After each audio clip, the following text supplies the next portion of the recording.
What is up, everyone? How's it going?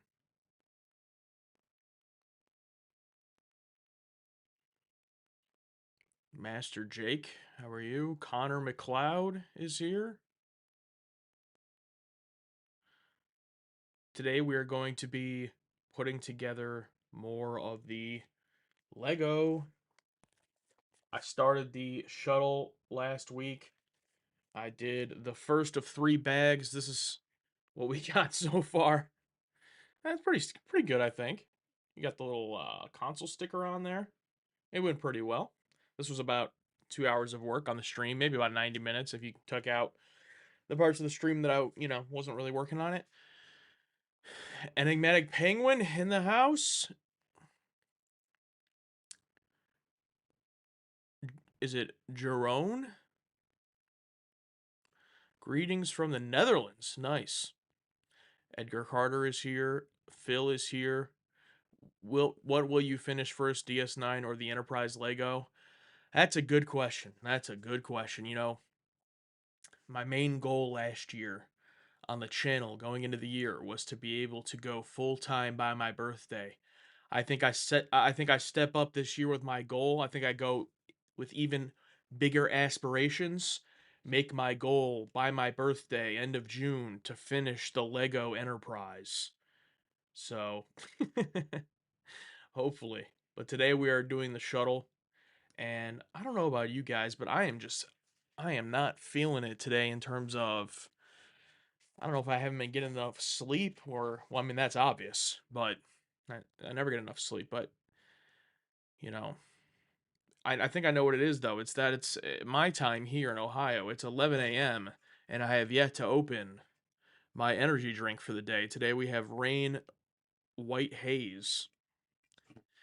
Once again, I don't recommend drinking these, but I do because I don't drink coffee. I drink one of these, and that basically is my caffeine for the day, and I usually don't even finish them. Alina's here. Roundabout mentioned. Michael Connor's here. Sherry's here. What's up, Sherry? Um, Enigmatic Penguin, you've been up with your sick daughter since 4 a.m. Oh no. Keep you awake. I will try my best. I know I have a pretty bland, monotone voice, so I don't know if that's the best, you know, what would be the opposite of sleep medicine? I guess caffeine, right? I don't know if my voice is the best caffeine, but I'll try. Maybe you've been getting abducted to an alternate universe and getting your arm sliced off and reattached. Yeah, that could be. I could be going through a schism scenario. Yeah. Good morning, Deniacus. I already forgot. Just throw, just throwing Star Trek 6 in the background to get worked up. Yeah, I don't know about that. Maybe she wants to go to sleep listening to you. Okay. Deinonychus. Deinonychus. Deinonychus. Could be finishing season 4 of the Expanse. It's taking its toll on you. LOL. Yeah, Jamie, we did finish season 4 of The Expanse this week, but I will say, no spoilers on how we felt, but if you're over there on Patreon watching our full watch alongs, the first half of the season has been quite rough. But I will say, no spoilers for our reactions, but I would say overall, the second half of the season is better than the first half. Now, how much better, and what do we think about each episode? That will be coming in the coming weeks here. They should all be up by the end of the year, is my plan. You can just stick with web if you want. Okay, thank you. Give me the easy way out.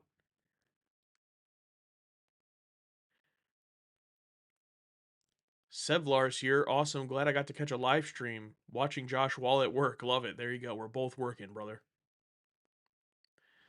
We got Sevlar and Connor McLeod both have the same profile picture of the paperclip guy.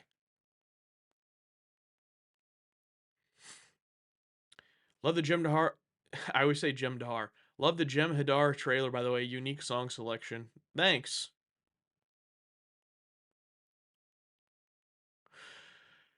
All right. I'm going to get jumping into the build here while we talk. Also, had a number of people that have sent me a Patrick Stewart cover of or a Captain Picard cover of Let It Snow, I think. And I'm gonna watch that on stream. I plan to watch that here on stream today, and then clip that and post it as a video, if the reaction goes well. As with all things like that, I never have high expectations for my reaction for things like that because there's not really much insight I can give into it. It's a cover of Let It Snow, but maybe it'll be really funny. Maybe I'll enjoy it. I do have, just like last time, I do have the desk camera here. Let me get this centered.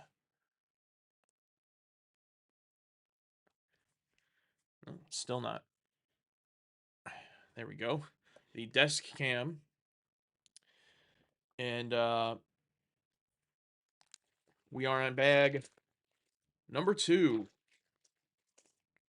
Go ahead and pour this out. My goal would be to get this done, the shuttle done, in time for Alex and I in January to do a live stream where we can work on the Enterprise again. But there's only 2 bags. Hopefully I can just get it done today. If not, then I can do, do bag 2 and do one more stream for bag 3. There we are. And you guys will need to help me find the pieces as I need them.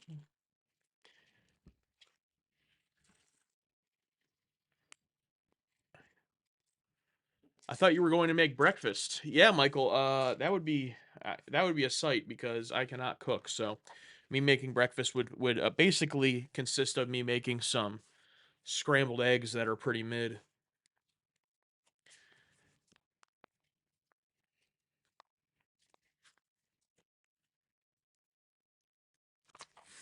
This may have been asked before, but have you and Alex heard about Star Trek Bridge Crew? It's a VR game where you're on the bridge of a Star Trek ship. I don't know if I've heard about that one specifically. Excuse me. I don't know if I've heard of that game specifically.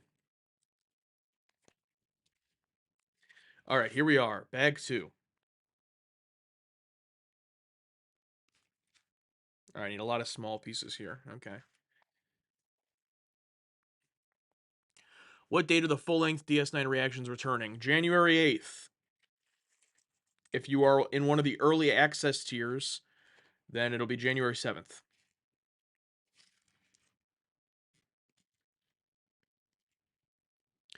If you make mid eggs, just throw some ketchup on top like a scumbag. It's delicious. When I was a kid, when I was younger, I used to think the idea of that was disgusting, ketchup on eggs. And as I've gotten older, I've still never done it, but I can understand it. Let's just say I've gotten a little bit more open-minded in my old age.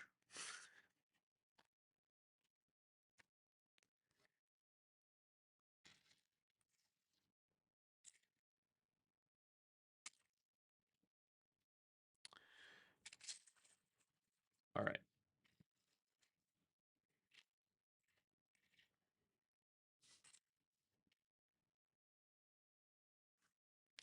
I think I gotta go into this bag here. You put ketchup on fried egg sandwiches? All right, fair enough. I went breakfast woke. Breakfast gone woke. Tonight at 11.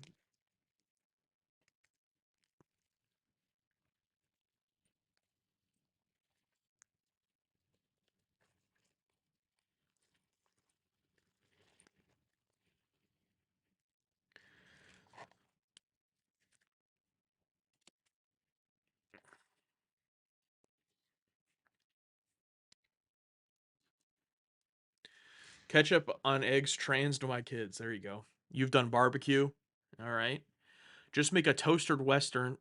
Throw the eggs on toast. Oh, I do that all the time. Basically, anytime I'm making eggs, I'm making toast.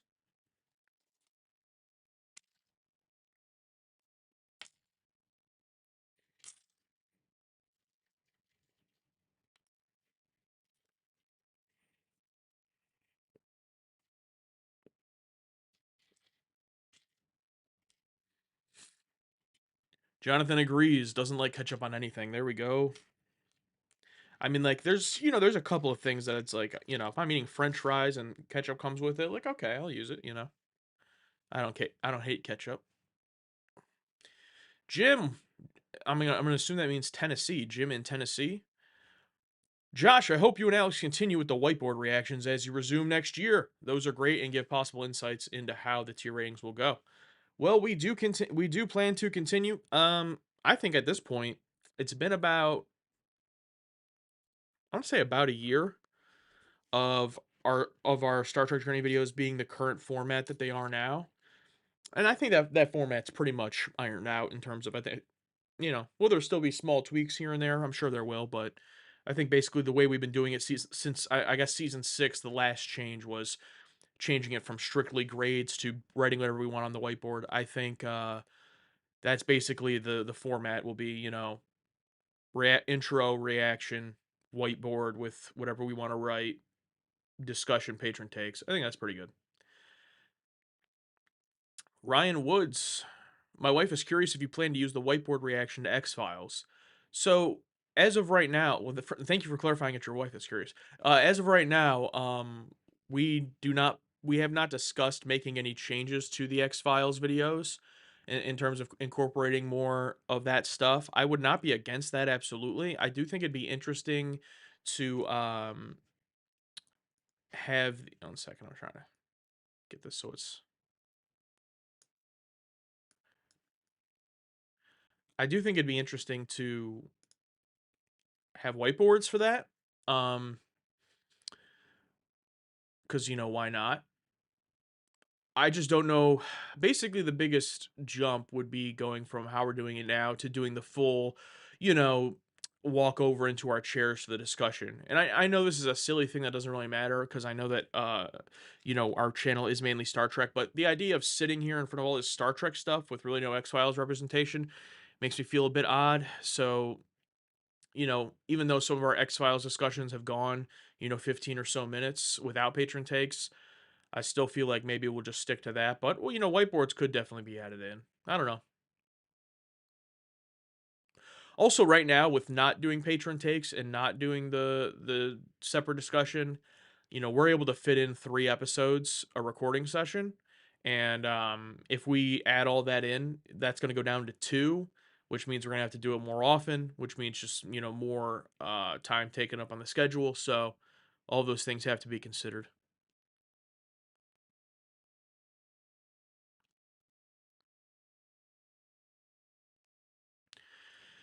Yeah, good point, Alina. Yeah, there are a bunch of aliens in technically speaking. Yeah, for sure. Um,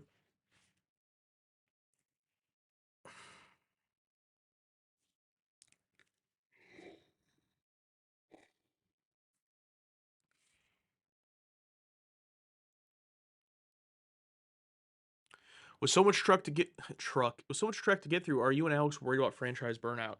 I wouldn't say I'm worried about franchise burnout. I would say if I had a concern, it would more so be uh the franchise just not being as good as it has been at a certain point. Um, in terms of, I don't mean right now, but eventually, my fear is that, we'll get to a place where we're watching it and we're going, yeah, this isn't really as good as it used to be, as it was. And like that of it in itself isn't the end of the world. That's fine. Not everything is going to be peak. But I guess that's just my overall fear of it becoming, getting to a place with it where it's just like, not as entertaining as it is right now.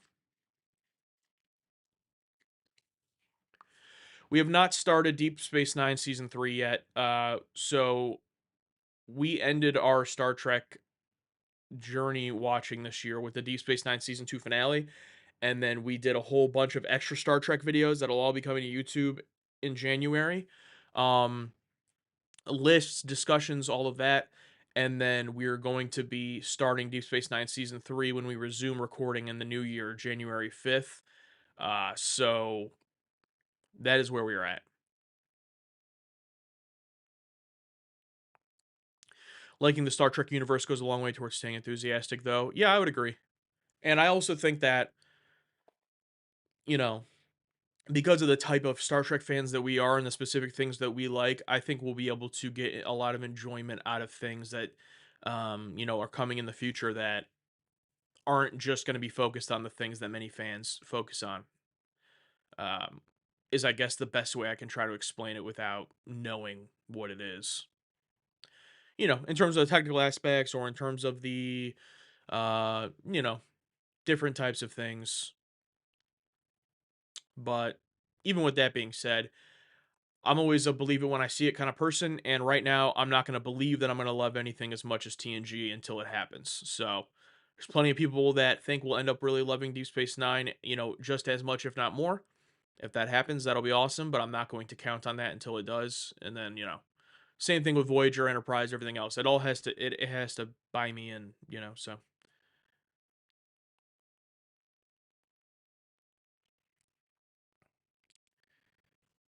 okay. And then I just need one flat piece. I think this is it. All right, we should be good to start.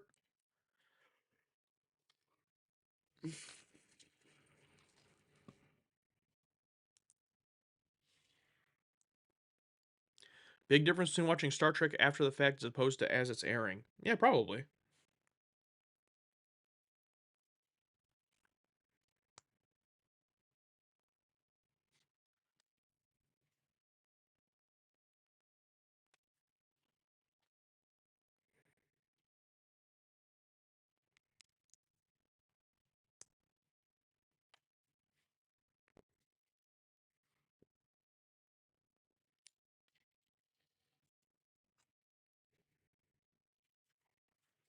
TA 20 years later still doing Enterprise retrospectives.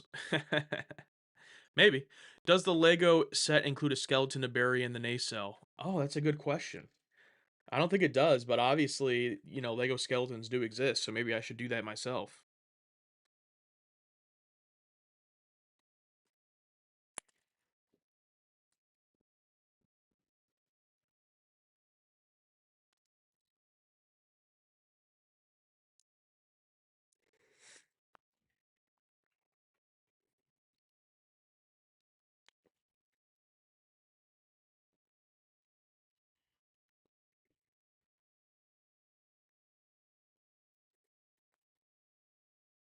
Watching two shows at once will help with the burnout. If you had waited till after TNG for DS9, your opinion would be different. I agree 100%.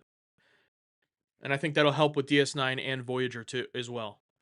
In terms of the burnout or in terms of getting tired of it because, you know, of that back and forth. I know nothing about Voyager yet, but assuming that it's different than Deep Space 9, the back and forth will be good.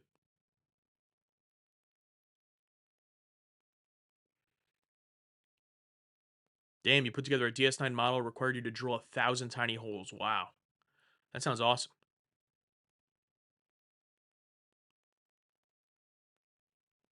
Wonder Boy says the new shows have good stuff, varied in terms of what each of them are doing. Okay. Any plans to play the Star Trek SNES games? Not specific plans, but yeah, we would like to, you know, get into some Star Trek gaming streaming eventually.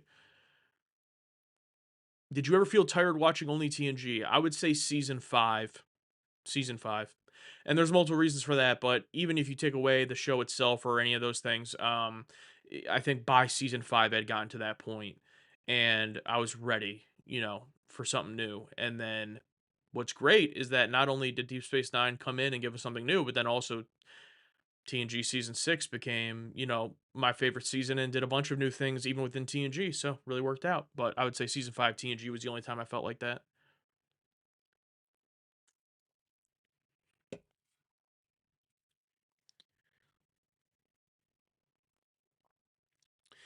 Do you partake in P&P RPG games? I don't know what P&P is.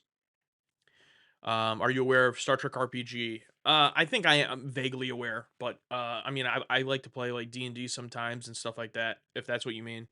But I'm not like a huge player. Pen and paper. Okay, yeah. If you mean like tabletop, yeah, I play D&D 5e sometimes. Um, stuff like that, but I'm not hugely into it. Still gonna watch Sliders. Well, I don't know about still. I don't think we ever confirmed that we're gonna watch it, but we do have it. It was sent to us, so it's something we could watch eventually. I do think it's funny. We still get comments to this day. It'll be like a random Star Trek video, and someone will comment and be like, "You guys ever plan to continue watching Buffy, or do you guys ever plan to continue watching Quantum Leap?" And it's like, it's been like 3 years, bro. It's like, no, I don't think so. Obviously, those people could have just found us through those videos and just went to our most recent video to comment, but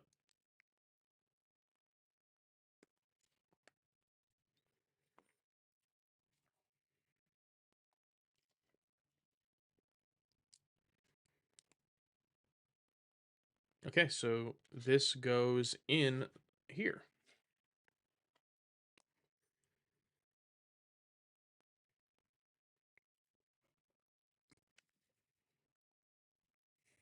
There we go. What is that eventually going to be? I don't know.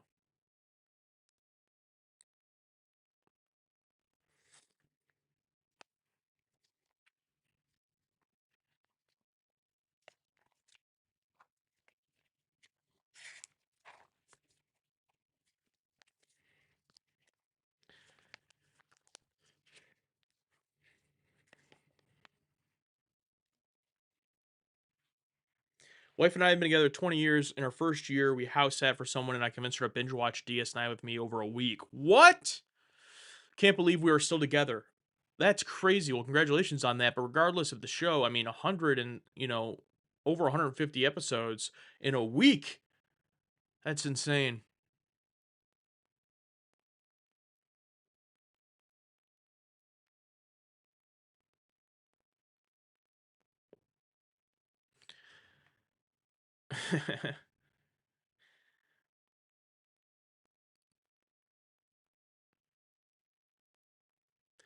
Yeah, I think right now, at least for the next few years, we're pretty much locked in to our main three, which is Star Trek, X Files, and then whatever the Bridge Crew votes for on Patreon. So the one wild card there, obviously being the Bridge Crew for Patreon, that can be anything. For this past year, it's been The Expanse all year, but anything outside of that, really just not going to have time.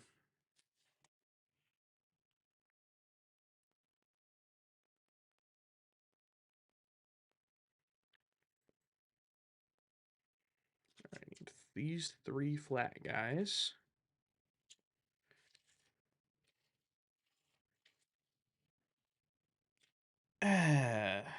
Supposed to be a third one. There it is. And they go in here.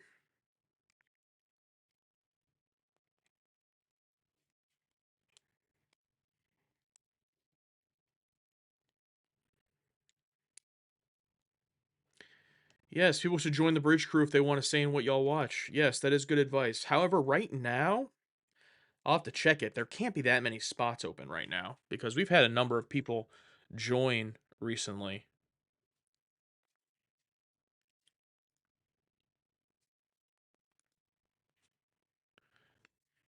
Check real quick.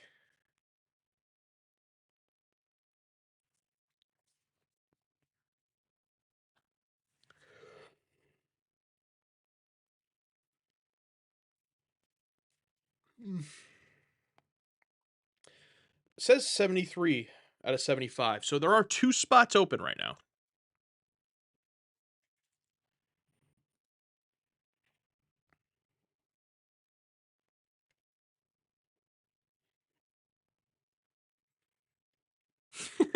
people people going back and forth about Babylon 5. That's always good. Twin Peaks would be an interesting watch along. Yeah, the Twin Peaks is definitely one that gets recommended a lot and definitely one I would be in for. I would pay tons to see Slider's reactions. Well, if you pay $30 a month, you could have a voice in making that decision. However, that obviously doesn't guarantee it because there's over 70 other people who also get a say.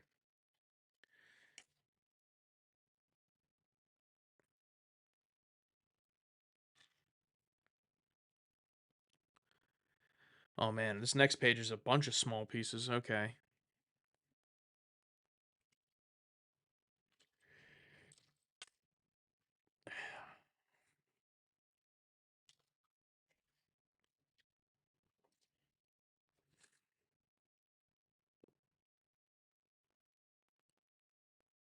You prefer Babylon 6, better graphics. We've already watched Firefly, Thiago Checkpoint, and we loved it very much. So the entire season of Firefly and Serenity are on the channel, edited reactions, as well as full watch along on Patreon. So you can watch all that right now.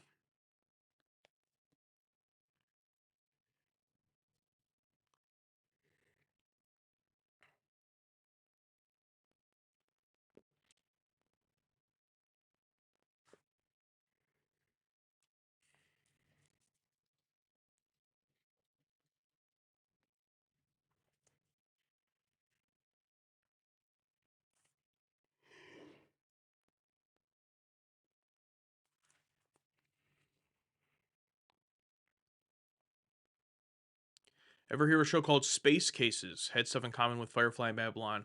No, have not heard of that.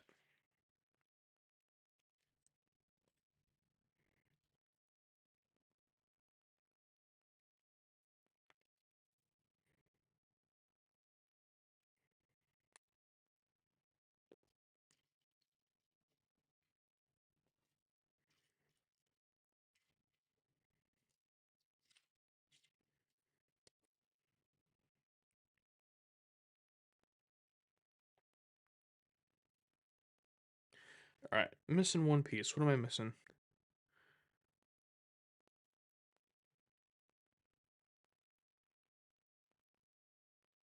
Oh,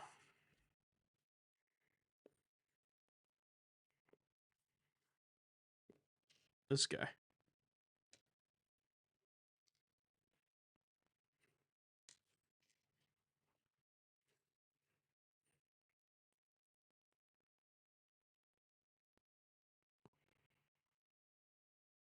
Another shout out to Supernatural. I think you'd both dig it. I watched like I don't know, maybe 8 or 10 episodes back in the day, like 2014 of the first season, and it just got to the point where I couldn't, I just got busy or whatever and didn't continue. Um, so I'm aware of the premise of the show, but I haven't seen like that much. Alex, I'm pretty sure has never actually seen the show or maybe seen like a couple episodes, but he memes on it all the time as like the example of an episodic premise where you just do like a million seasons and there's like it just gets more and more ridiculous as it goes on because of the premise of the show. I don't know if that's true or I don't know, what the gimmick is, but the idea that they're battling a ghost or demon or whatever every single time, if that I would assume you have to raise the stakes at some point. But yeah, there's a lot of episodes of it, obviously. What's up, Bung Monkey?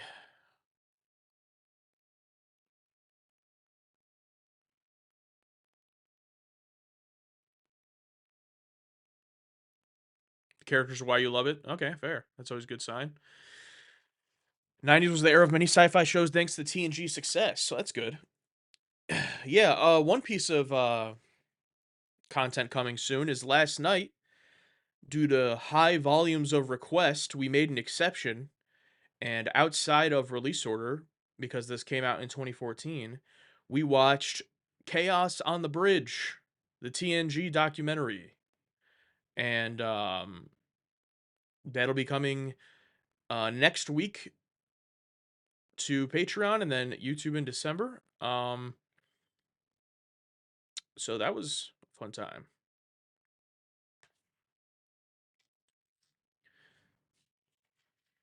Crayons on the Bridge, yeah.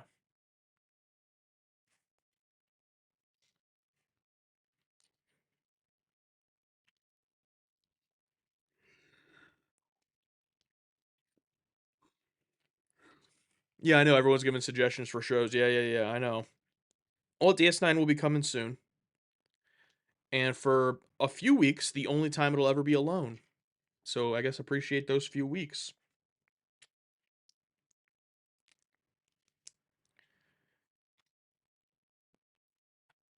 No, in YouTube it'll be February. So Patreon has been on the break for the past month. Our last reaction, the DS9 season 2 finale, I think was posted like around Thanksgiving. a little bit before Thanksgiving. So they've been on break. The break for YouTube is going to be next month, but there will still be a bunch of Star Trek reactions, Star Trek stuff, uh, lists, live streams, discussions, reactions. It just the actual journey will be in February.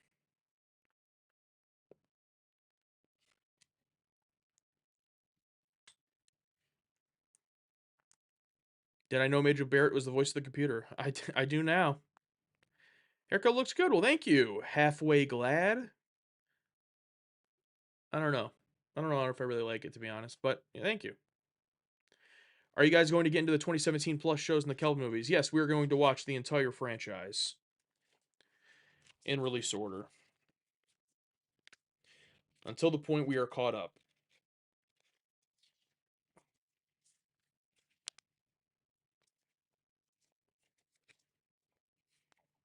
I love when people comment things like, please, please, for the love of God, stop when you reach this point. It's like, what?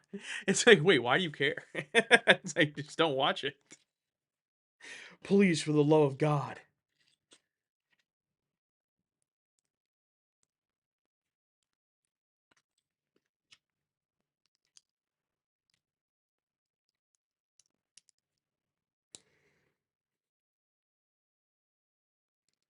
That looks kind of weird. Okay.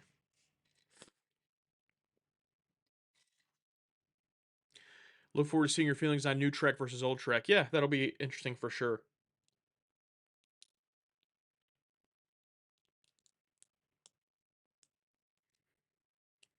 Don't go woke, Josh. Worried about you going broke. Yeah, exactly. No, it will be fun though because Alex gets so angry at that kind of stuff, as you guys all know from his reactions to Force of Nature and Sanctuary. It's gonna be funny me having to be the not defender necessarily, because I'll still call it out if it's cringe, but the so like sometimes it's a little bit like, all right, let's reel it in.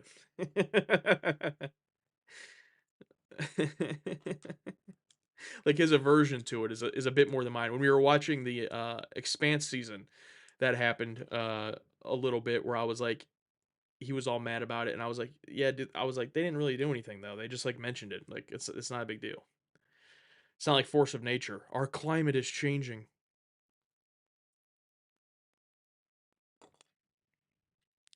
You were cracking up when he crashed out on a recent video I was watching, and you just lost it laughing. I find it so hilarious whenever he crashes out. It's just so funny, especially when it's relatable, and I agree with him because like the comment thing, I agree with him. So that makes it funnier. All right, this thing's supposed to go in here too.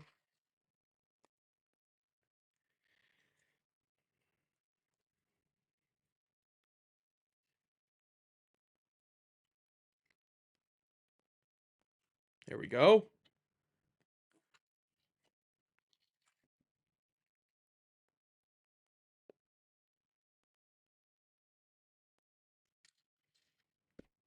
Oh my, I dropped a piece. Son of a bitch.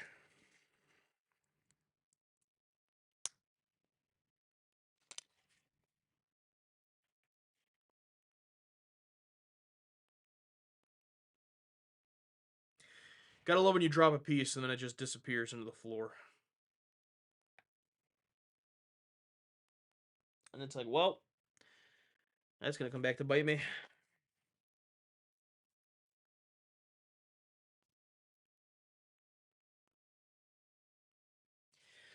I am cooked.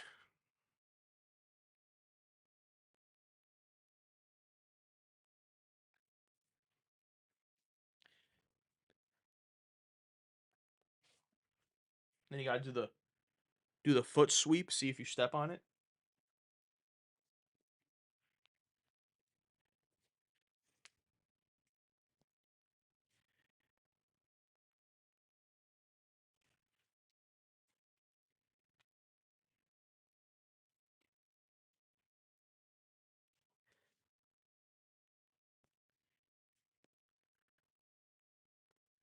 I got it. Ugh.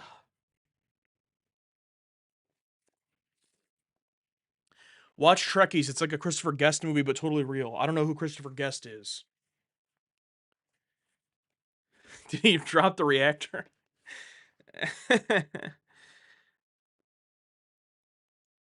Wish we had more Ensign Row and TNG.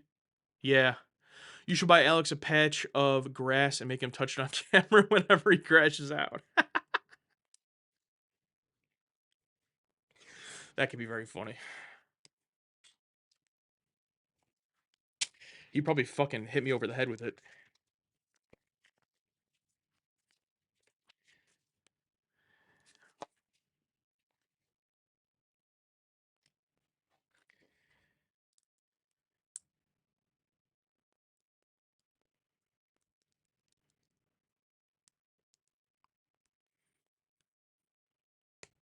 When people think he's 100% done with the channel. Yeah. People think a lot of weird things that, you know, they assume that they know about us. When none of you know me. None of you know my real life. And that I've actually watched Star Trek 10 times over. And I still can't remember it.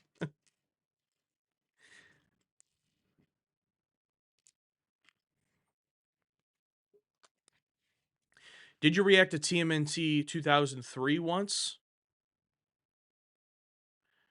TMNT 2003? Do you mean the animated film? No, I did not react to that. Did you think that I did? Yeah, they think the guy that was moved to literal tears a few weeks ago is done with the show.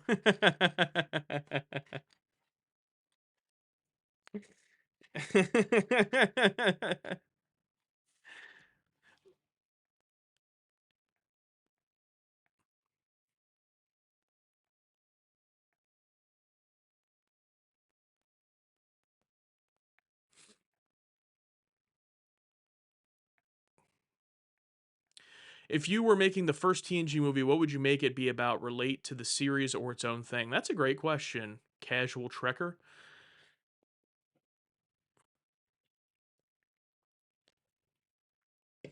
I would not have it relate to the series in the sense of the story. Like I would not do a Wrath of Khan or like, you know, do a sequel episode. Obviously it would relate to the series in the sense of it would just pick up from where the show left off. And then what would I do?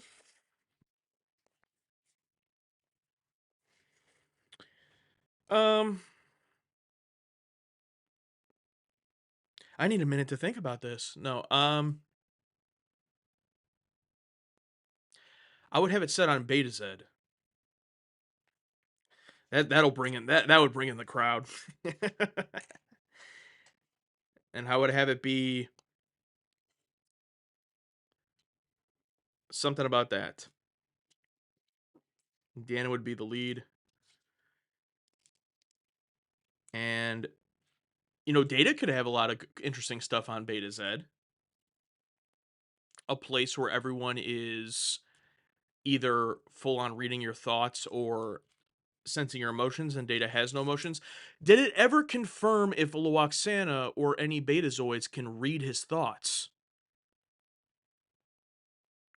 Because he does have thoughts. 2 hours of Troy listening to Sabrina Carpenter. The whole soundtrack. But assuming I had to be making this in 1994, what was a good 1994 equivalent that they would be listening to for the soundtrack of the movie? They cannot read Data. I know they can't read like emotionally, but if they can't telepathic either, then Data could definitely have a big role in whatever they need. Like we need someone, you know, that we can't read. They bring in Data. I would bring in Quark from DS9. Only Quark, because you can't have it be too cringe. Like, would I love the entire DS9 to be there? Of course, but you can't have it be a full crossover. Just have Quark as your crossover. Plus, I feel like he really fits in well with the TNG crew.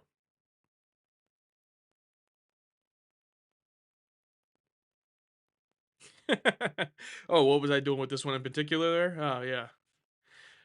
Madonna? Yeah, Madonna would be yeah.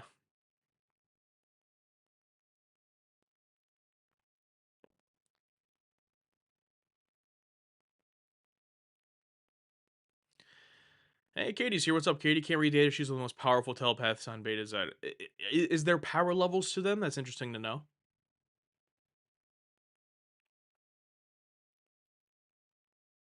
Would you like to have cameos or full-on characters from other series in the TNG movies? Uh, here's what I would say. If we're gonna do cameos, or characters, I would want them to be themselves. I would not want them to be Worf's grandfather. Now, I understand that the reason that was the case was because of when the movie took place, but if they're not going to be their character from the show, I would just rather them not be in it. Because at the end of the day, it's all in the same universe.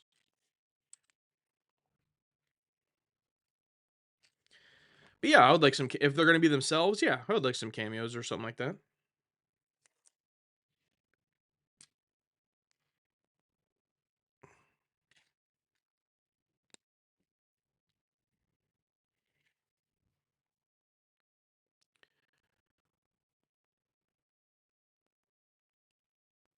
Could you see Quark running 10 forward? Not in the way that it is now. He could run it, but he would change it for the worse. There'd be a lot more drunk crewmen.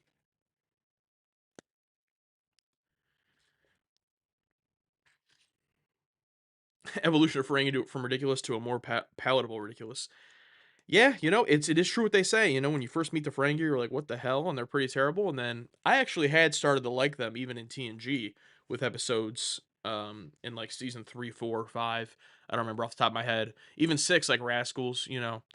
Um, but then obviously Quark and Rom and Nog, made them much better.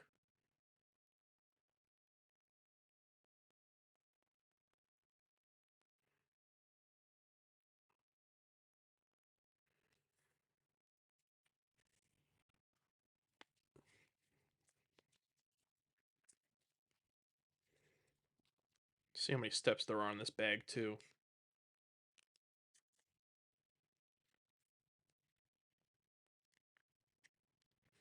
77, and we are on step 49. Let's go.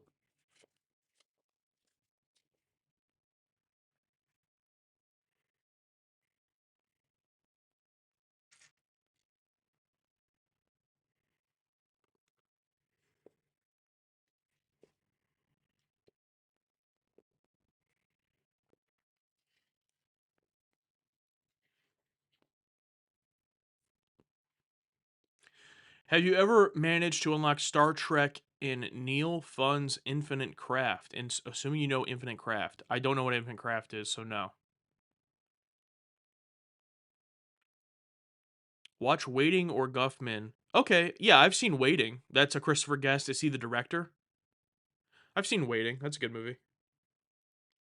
It's a really good movie, underrated. Waitress with Kerry Russell.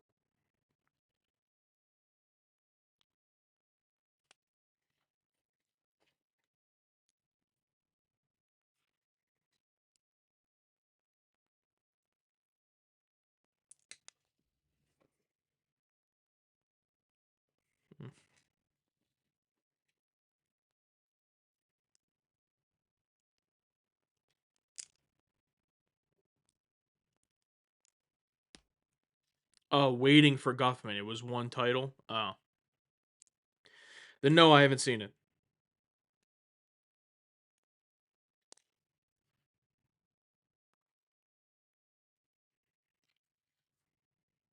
We're doing something a bit different here. Check this out.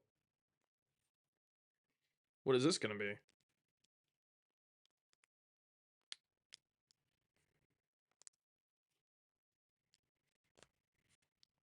Look at that. That looks like a different kind of piece. How's that gonna help me build?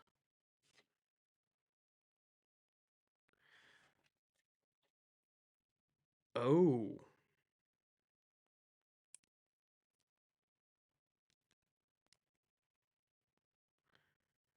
Oh, look at that. Nice. Who comes up with these?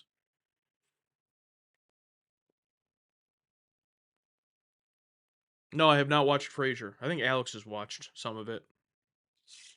Or he was just watching Cheers.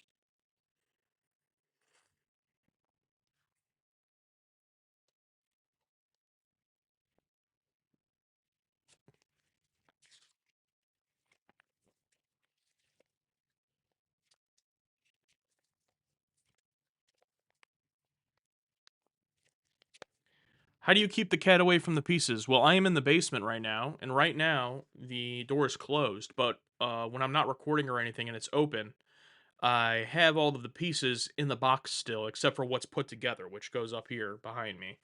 Um, so that is how I keep it away. Do you watch something like Smiling Friends, or is that too silly? I don't know what that is. Honestly, I want to say Alex has brought that up to me. Smiling Friends. I think he brought that up to me. Do you know any spoilers Alex doesn't, and do you find it hard to keep it to yourself? The thing about that is I don't know if I know something he doesn't, and vice versa, because the only way I would know is if I were to tell him or ask him if he knows it. So we could both know things that the other person doesn't know we know. Like just as an example, Chief O'Brien and being in Deep Space Nine. I had a feeling. I assumed that he knew because I knew. You know, it's been in our comments forever. I knew, but like I assumed that he knew, but we never talked about it. And then when he was in the intro credits of Deep Space Nine, we were both like, "Yeah, we knew." So like that's probably going to be what happens with anything that we know. Are there things that I know? Yeah. I wouldn't consider them. I wouldn't consider any of them like big things necessarily, but I don't know the context of them. But usually, whenever we see something that we did already know, we usually, say it on camera. So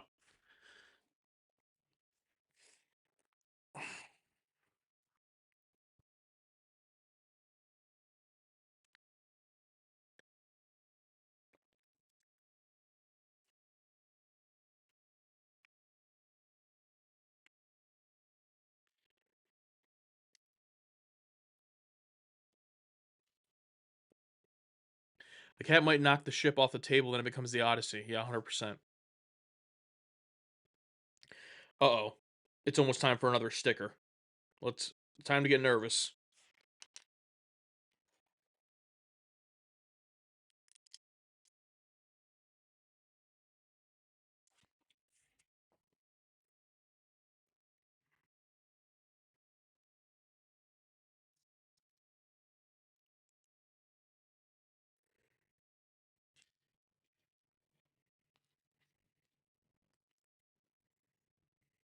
All right, what sticker are we putting on here? Let's see. USS Enterprise stickers. Oh, I was supposed to build two of these.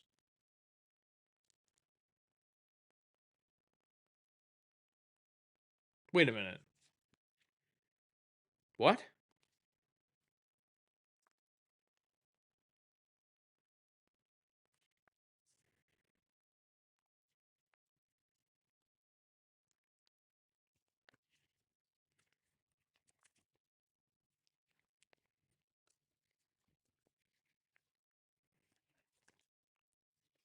Oh, it did show me that, but not very clearly. Okay, so I got to build another one of these. Well, I'm going to do that before I put the sticker on.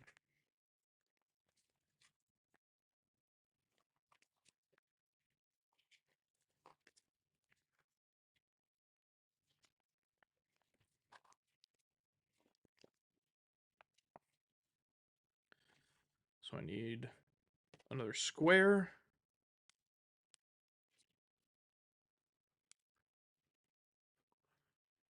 This is making me want to get my Lego out. I bought a spaceship one with a pizza oven, but you never finished building it. That sounds awesome. A pizza oven?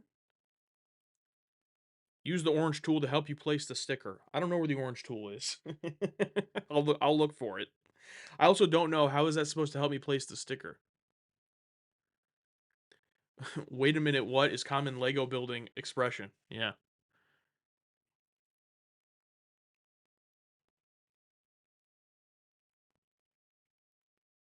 Hey, Sixto's here. What's up, Sixto?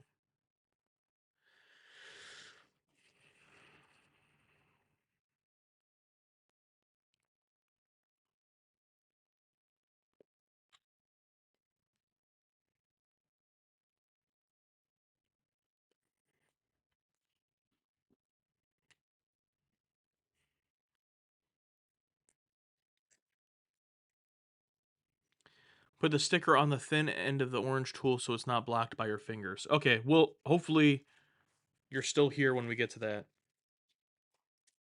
Which shouldn't take too long now that I know what I'm doing here with this piece.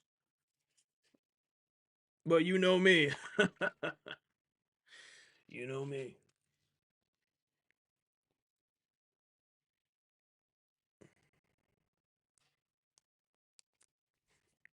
Oh my god. I dropped it.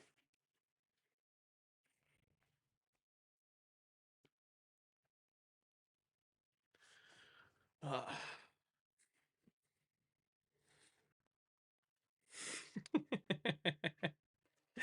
Yeah, Alina, yep.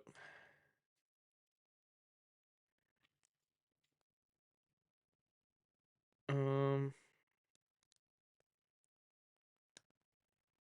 okay.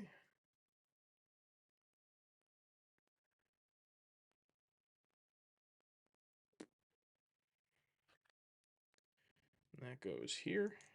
Okay.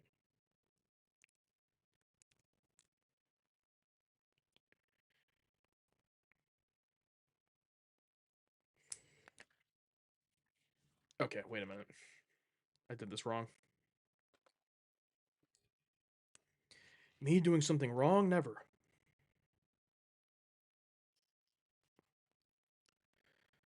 Uh-oh.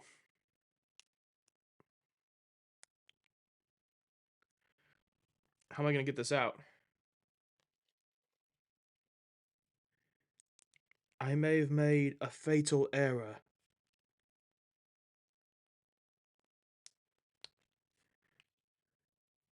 We're safe. We're safe. Badger's here. Where's Badger? Oh, there you are. What's up, Badger? Good morning.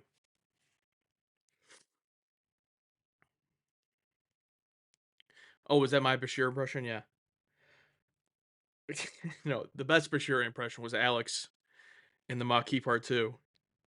That was just... I still laugh about that.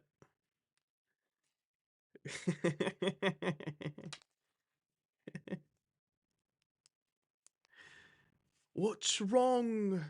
What does he say? Guinevere's here. Guinevere's the newest member of the bridge crew. What's going on? We got a lot of the bridge crew here today. Are you guys all working? Watching me put together Legos? Last time I streamed on Friday, and I don't even remember what time it was. I think I started at 9 or something, and everyone was like, this was before I woke up. So I was like, okay, I'll do a little bit later today.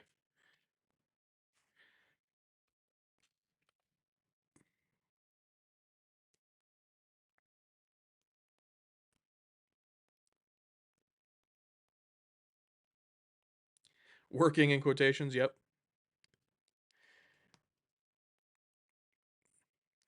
Is everyone, are you guys all remote?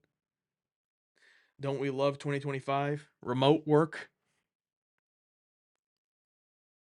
I saw on TikTok people were arguing about if you got a job offer, 120K for fully remote or 240K in office. And a Gen Z person said they would do the 120K remote. So everyone's freaking out. Everyone's freaking out.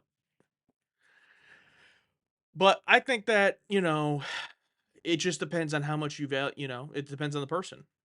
Why do I always have such a freaking on the fence cop out answer? I can never just, for me personally,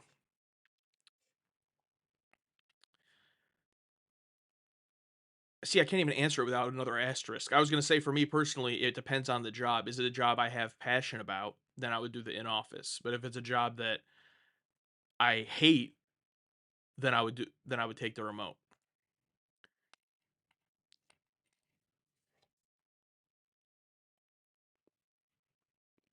You love your job, so prefer to go into work. Yeah, see, that's the thing. Like, if you have a genuine, like, passion for something that you do, then going into a place, isn't as miserable. So, it's more understandable. Oh my god, I did this wrong again.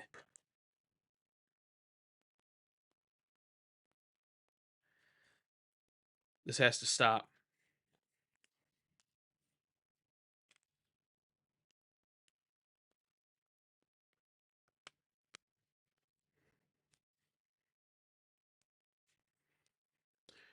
Hey, Jan's here. Depends on the job. Meaningful work is worth the effort to go to an office. 100%.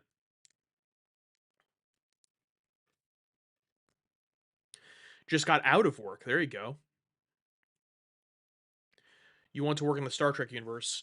Yeah, I still think my dream Star Trek position is basically Ben from Lower Decks, bartender at 10 Forward. Problem is, it's basically never meaningful work that forces you to be in the office. That's a great point. It's a great point. Did you know that the cast and Ron Moore both couldn't stand the kid who played Jeremy Astor? Michael Dorn said the cast called him Damien because he was such a terror as a play on his last name. Uh, yeah, I did. I think I had heard also that that kid was in something else too, where he had that reputation. But yeah, that's interesting.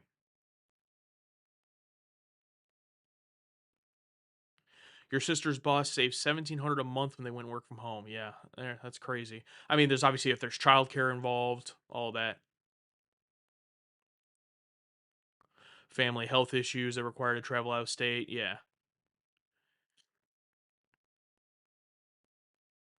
strong indicator that they consider you a peon and want to control and spy on you easier. 100. Yeah, no, 100%.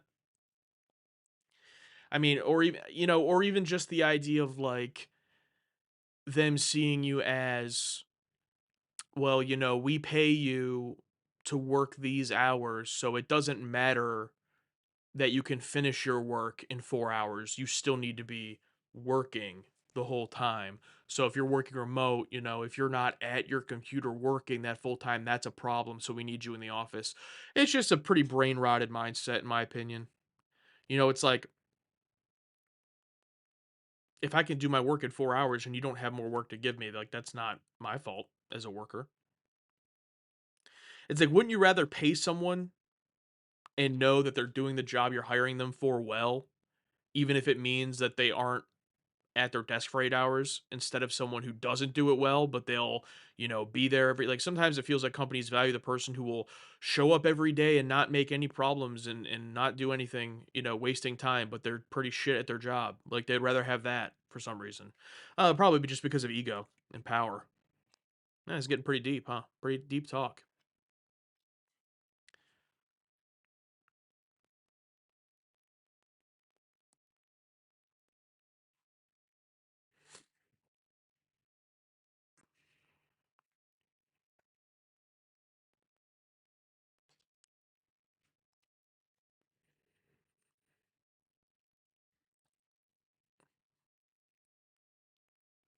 What's up, Chuck?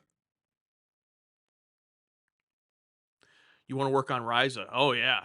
Well, damn.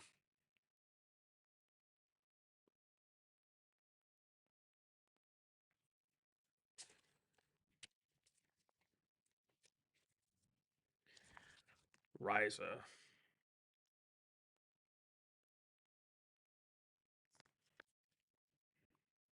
What's the equivalent of Ryza in real life, you guys think? What location do you think is the equivalent of Ryza? Vegas, yeah, that would be the first one that comes to mind, but I don't know. I feel like you need it to be kind of a tropical type location. Hawaii, yeah, but are people like that in Hawaii? I don't know. Bangkok, that's a really good answer. That's a that's a really good answer. Tropical island somewhere in the Caribbean. Hawaii, if it was Vegas, yeah. Vegas in a Hawaii climate. But even then, I mean, Thailand, like even then, it's like you go to Vegas and it's not. Like, I've been to Vegas. It's not Ryza insane. I mean, you could find it. I'm sure you could find those places that are Ryza insane. But we've only seen Ryza for like a total of 15 minutes, so we don't have a ton to go off of.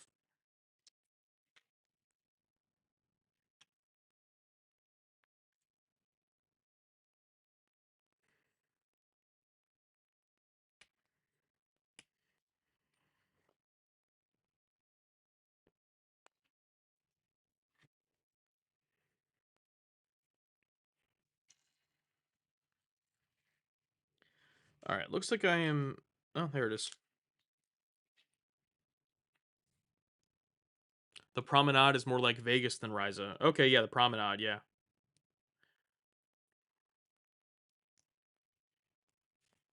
I'm with you there.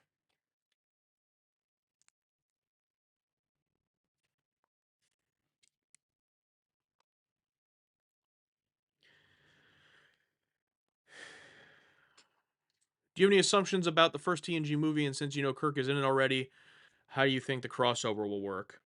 I don't have high hopes in terms of the actual crossover aspect of it. You know, like, will it be cool to see him? Sure, but I'm not expecting it to be like, you know, wow, they really fit together. You know, but maybe I'll be surprised. In terms of assumptions about the first movie, no, I don't really have any assumptions about it. I have no idea what it's about. There has to be a time travel element for Kirk to be there, so that's all I really.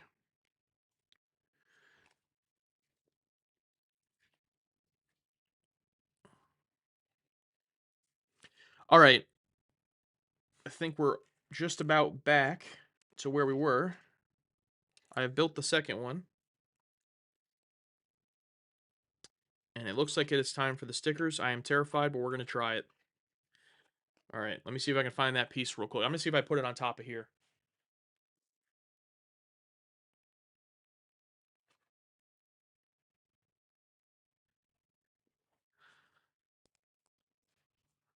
Here it is.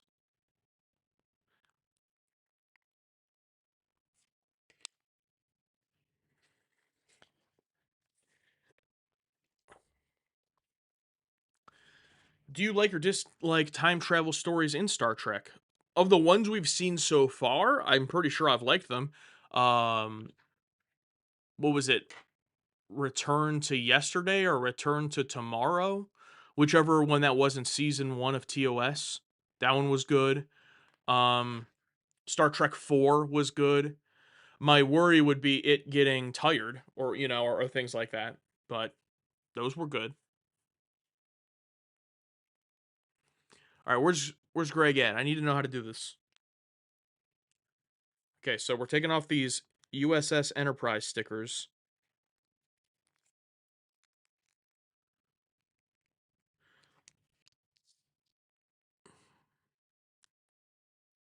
So how do I put this on here? Like this? Like that?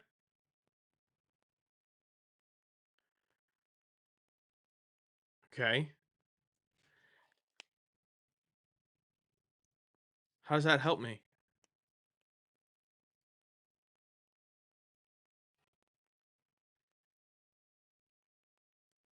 Oh yeah, Times Arrow is the only one we didn't like. And even with that one, we didn't dislike it because of the time travel. It'll help you place it more precisely. Okay.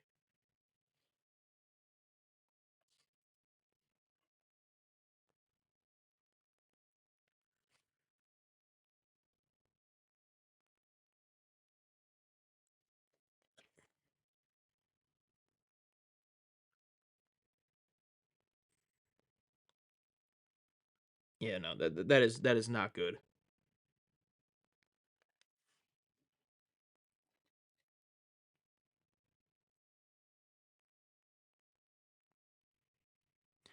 This tool did not help.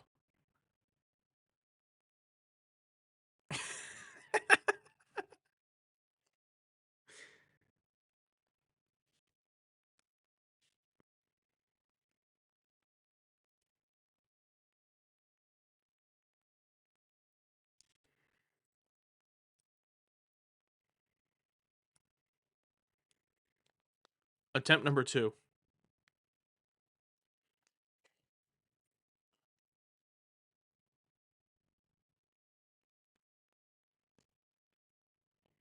All right, that's slightly better.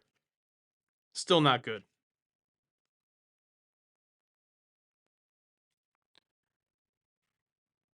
It's still not good. All right, third time's a charm.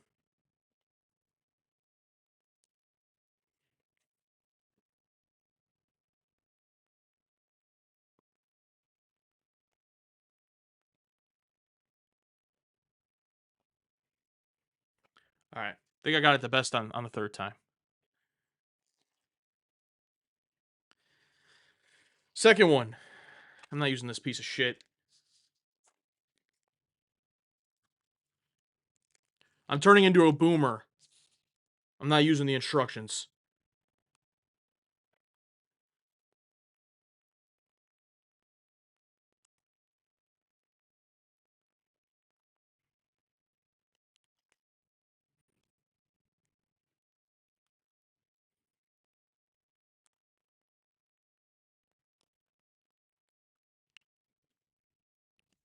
See, this still is not perfect, but at least with my hand the first time is a little bit better.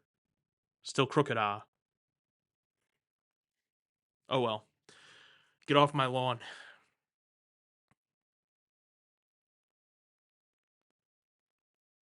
Good for you, Josh. Come over to our side. The boomer side?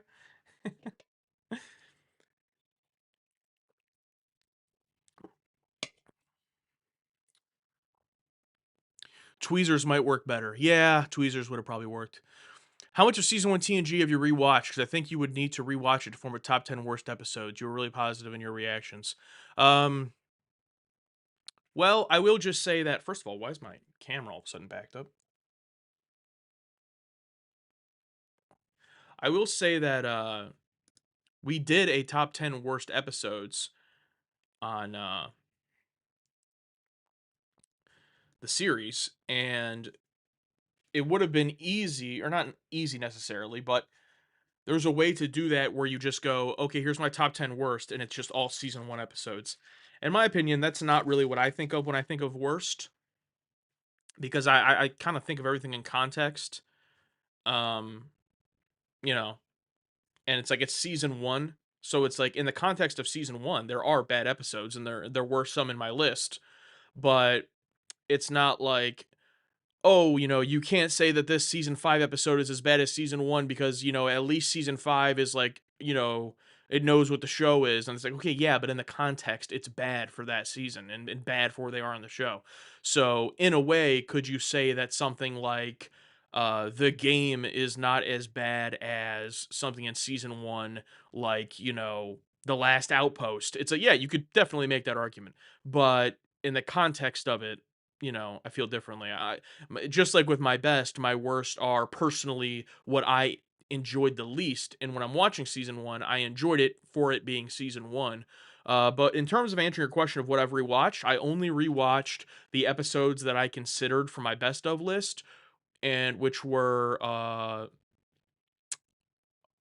of Glory, Conspiracy, Encounter at Farpoint. I didn't rewatch that because of considering it for my list, but Encounter at Farpoint, we did rewatch, and then I have since then rewatched The Big Goodbye, Data Lore. But again, these are the ones I would consider the good ones. So, see you later, Bung Monkey.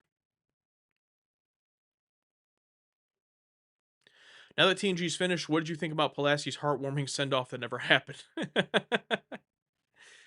Yeah. Low hanging fruit. That's a good way to put it, Kingpin, for sure. Okay. Did that. And now these go on here.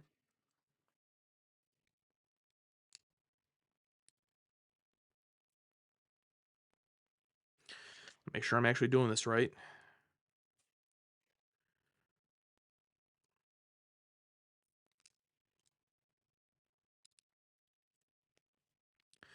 Boom. What is this going to be? I don't know. We'll find out soon. but they can move. Oh, they're the doors. It's the doors of the shuttle. Duh.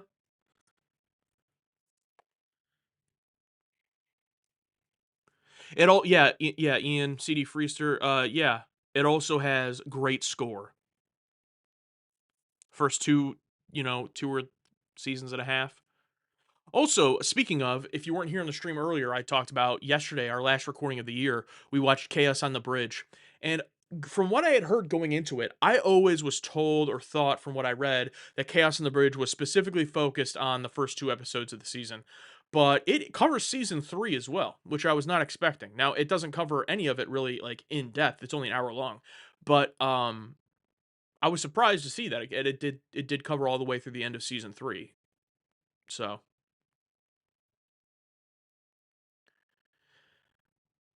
and I'll just say it because I don't want to. I mean, I don't know. Can you spoil? Can we spoil a reaction to a documentary? I don't know. I'll just say I fucking loved it, and like it is exactly what I love and am passionate about when it comes to Star Trek. Is you know that kind of information, and I just want more. Just wanted more. As soon as we were like half an hour into it, 40 minutes in, and I could see kind of how big picture it all was. I was like, man, I need more of this. I need to go deeper. Pause.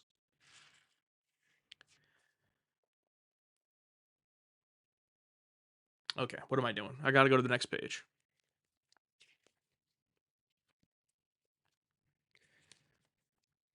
Oh, this page just ripped out of the book. That's nice. Okay. 2 of these guys.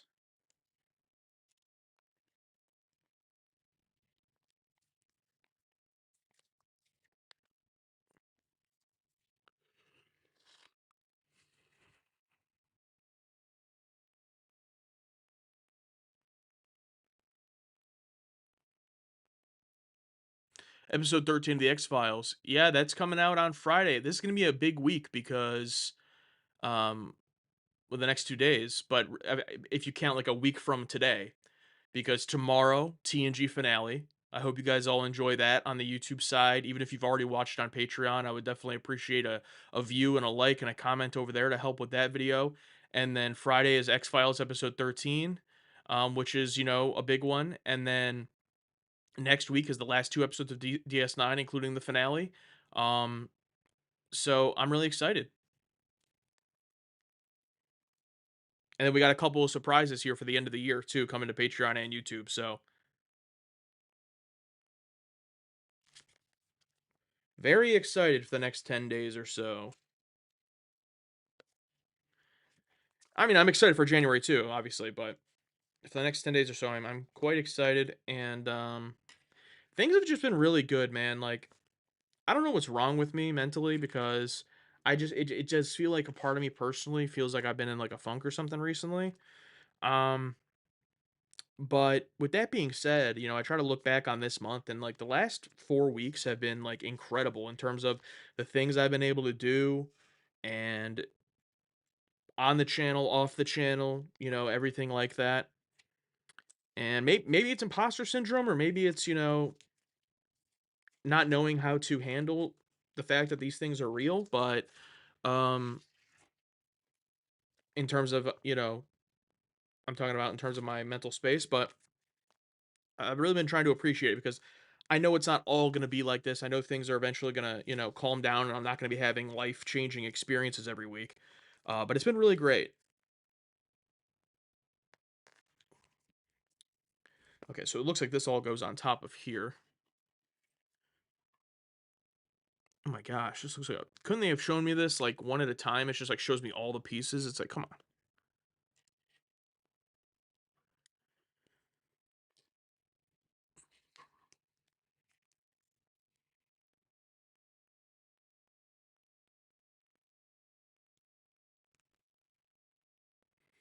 Yeah, I hear that series finale documentary has a lot of spoilers in it, Edgar. I'll have to have the bridge crew clear that, but I do know that the Chaos on the Bridge, we had multiple people on the bridge who clear that, and all there was one still image from Generations.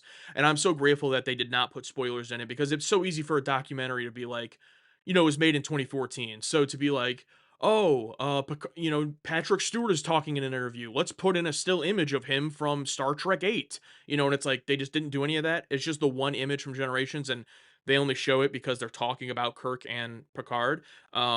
So I'm really grateful that they did not fill it with spoilers and we were able to watch it.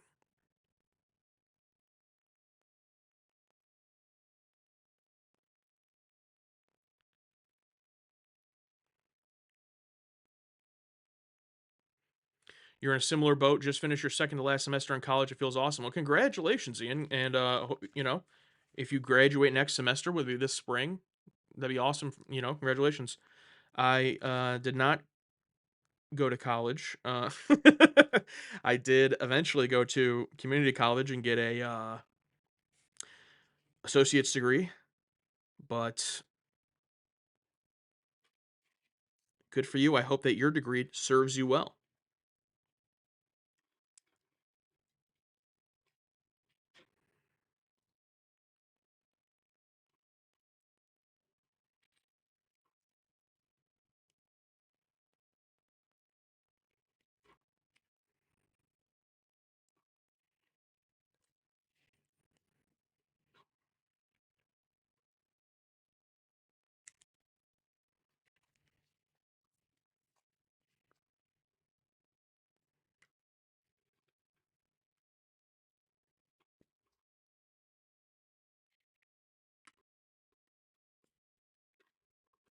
Can't wait to get a degree that I'm not going to use. Job market is ass.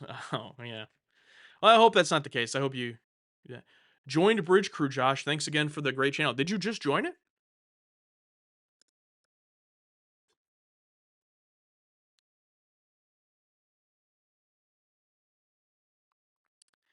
Hey, shout out to Elf810X. Join the Bridge Crew. Awesome. I don't know if Guinevere is still here, but you and Guinevere joined in the last 24 hours. We just recorded our last recording for the year last night where we did all of our thank you videos that'll be going out at the end of the year. For you get a personal thank you video when you join the Bridge Crew, and so unfortunately we're done recording for the years, but you guys will record those first recording day when we're back January 5th. So you'll get those in January. But thank you so much. I mean, hopefully this can hold you over as a little bit of a thank you here live. But thank you. That's awesome. Appreciate it. So now there's only one spot left. One spot. You know what's crazy? I was looking back at the stats, for how the Bridge Crew has done, and we have had only two people cancel. Um, so, or rather, we've had two people that were annual members that did not renew. So they were still there. Did a full year, and then Greg, you were gone. I used the tool and I couldn't figure it out. I'll bring it back next time. But the stickers are ass, by the way. They look terrible, as you can see here. But I did my best. Um,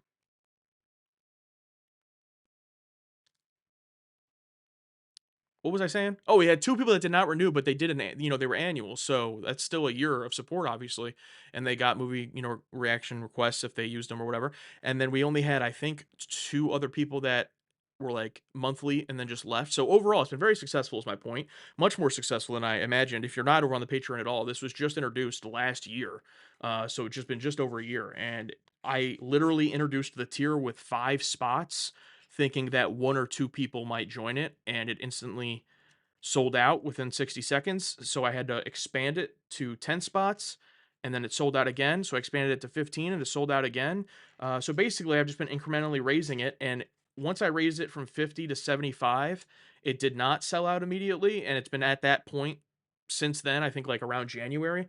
Um, so we're just about to reach that with Alf joining there. That takes it to 74. So if no one there's one spot left. If it sells out, I don't know about increasing it. I kind of like where we're at size wise because I don't want it. It's supposed to be an exclusive thing. Um, Plus, obviously, the more people in there, the more it devalues. the voting process, which, don't want that to get too low. But at the same time, it comes down to supply and demand of if there's interest for it. So, but right now I'm good with where we're at. Plus, people can always leave and cancel, and then spots will open up. So, there's one spot left as of right now, I believe. Still on the Legacy $5 tier. Yeah, we still have over 350 members on that Legacy $5 tier, and I don't blame you at all because if I was on that, I would not have I would not leave it. And as of right now, the only thing on the Patreon you're missing out from the two $10 audience member tier is the edited expanse reactions, which they barely exist because that's my fault. So I need to do those more. But beyond that, I mean, yeah, that Legacy $5 tier is the 350 plus of you that still have it. I would hold on to that because it ain't coming back. That's for sure.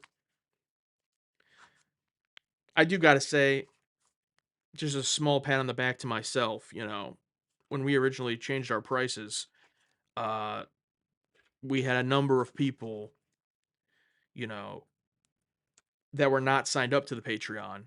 And then the prices raised, and I don't know if they were aware that they raised or they just didn't see our Patreon until after we raised them. But in terms of like our pricing, and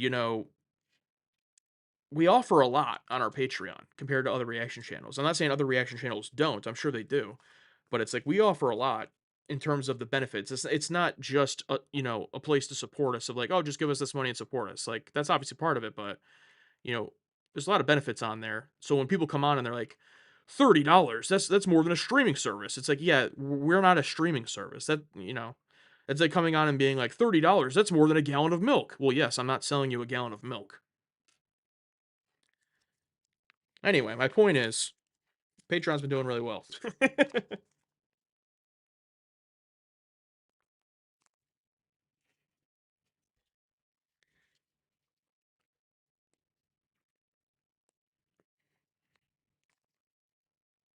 I think it's time. It is time to add this piece to the shuttle.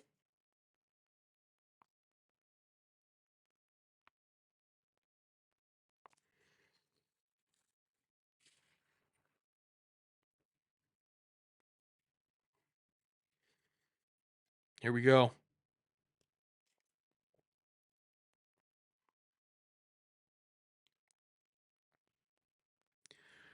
Dun dun dun dun. Dun dun dun dun. Hey.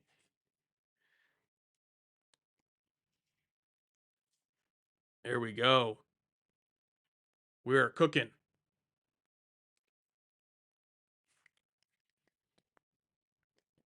Oh, I broke it.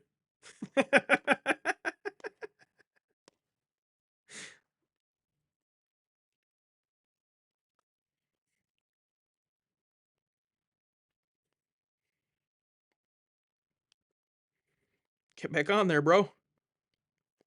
There we go.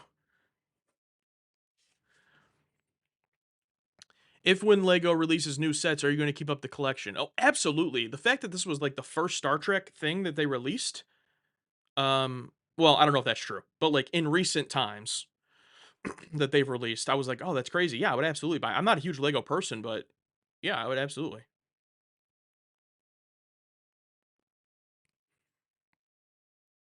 Sixto says, yeah, you get to abuse me daily because I said mask is okay. That's one of the perks. Yeah. Can't wait for the Jem Dahar reaction to go up and everyone in the comments spoil the entire run of Deep Space Nine. I'm going to put a short video. So if any of you guys watched the YouTube version of the All Good Things video, if you're over on Patreon, that's been up since Sunday. And at the beginning, I did a little video thanking the patrons. I'm going to do another short video at the beginning of the Deep Space Nine finale for YouTube that just is a reiteration of not spoiling it for us. And then we're just gonna have to get ruthless. Like if people are putting things that are spoilers, we just gotta hide them from the channel at this point. Like it just is what it is. I mean, you know, especially just obvious stuff because like there's stuff that's like I get it. You think you're being clever or whatever, but at this point, there are still people in the comments that are just straight up spoiling things. That most of the time, luckily, like because we're ahead, we've already seen. I'm trying to think of like a good example.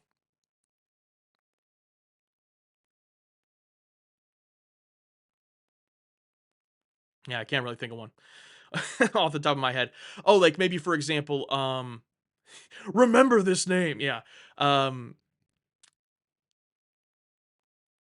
the like a couple episodes ago, the Maquis two-parter or something like that. Something along those lines of that going up on YouTube and people commenting like, you know, can't wait till you see what happens with Ensign Rowe in the Maquis. Why would you comment that? It's just why. Now we had already seen it, at that point. But why would you comment that? You know, and Josh, it makes me itchy when you like something I would have deleted. LOL. Like when I like the comment, you'd have to give me a. I can't think of any that I would have liked a spoiler. You'd have to let me know. I'm guessing in those situations, it is they were, I guess, successful in being vague about something I didn't pick up on. Would be my guess. I don't think I would like a comment that I got spoiled on because I would obviously be mad. The spoiler is a preemptive strike. Yeah.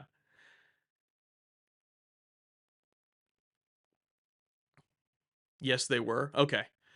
I mean, you got to give it to them. If they are successful, it is what it is. But still, we don't want to encourage it. If you guys liked why you're gonna freak when we get to X, yeah. Now, obviously, extremely generic ones that just hint at the future. Like, I'm not gonna, like all the ones that are like DS9 starts now. It's like, okay, I wouldn't say that's a spoiler. Obviously, that far. Or even, even things that are generic enough as like, you know, uh, yeah, Cisco, we say something about Cisco's acting or something. Yeah, Cisco is weird, but he gets into his character as the show goes on. It's like, okay, yeah, you are talking about the future of the show, but I would prefer you to not say that, but I'm not gonna like hide you from the channel for saying that. The TNG starts now joke on preemptive strike. Yeah, that was a good take.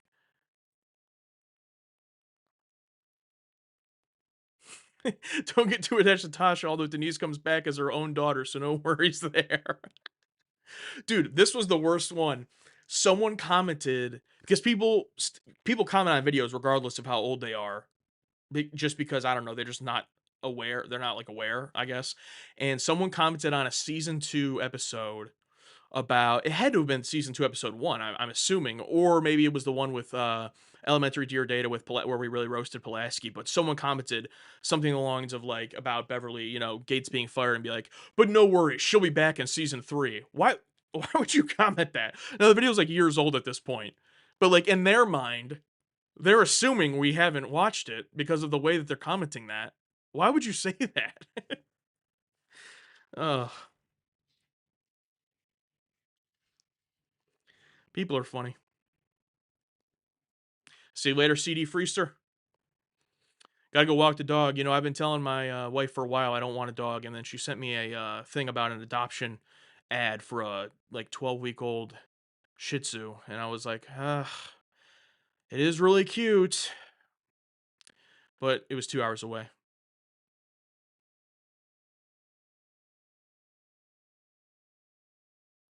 You saw a lot of "Don't worry, Pulaski's not going to be here for long" comments around that period. Oh, okay. I did not. So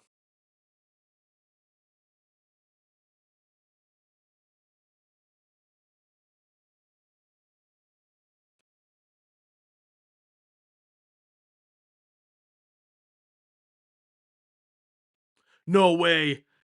We got another one.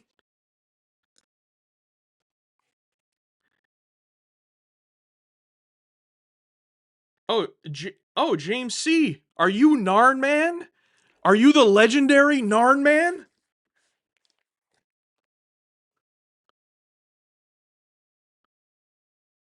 Whoa! And it was an annual membership, which means you get a movie request as well. Thank you so much.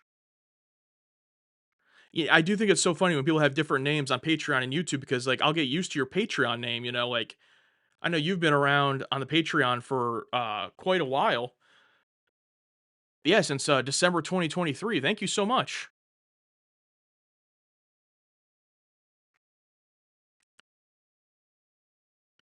And Merry Christmas to you as well. And I hope you enjoy. You guys that just signed up, you should get the email link for the Discord server. If you don't, just let me know.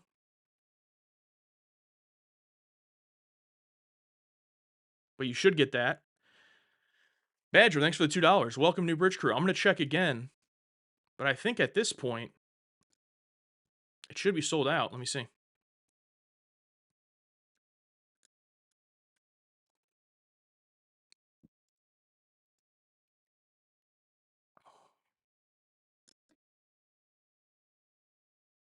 Sold out. You guys are awesome. You guys are incredible.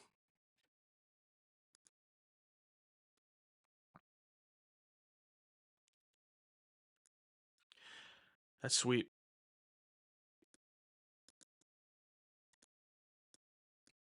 Well, let's give it up for James C, aka Narnman, as well as Alf, who both joined. I think his name here was, what was it?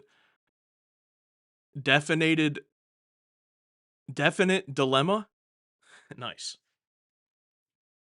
It shouldn't be that hard to just write comments in the mindset of, I cannot reference, hint, or wink wink at anything after this point in the series. Yeah, you'd think so.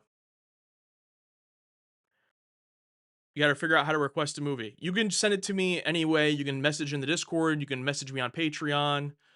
However you want to get it to me. You could tell me right now, right here. However you want to do it. Um, and here's the current queue that we have. Queue.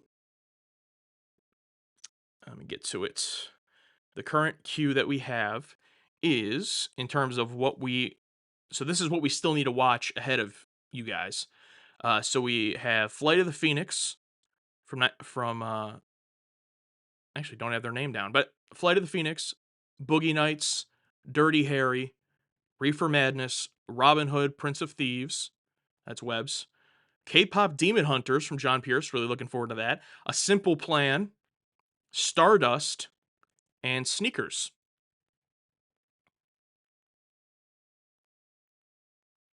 The Q Continuum. That's really good. That's really good. Phone Booth 2001, 2002. If you're referring to the one with Colin Farrell, I have seen that.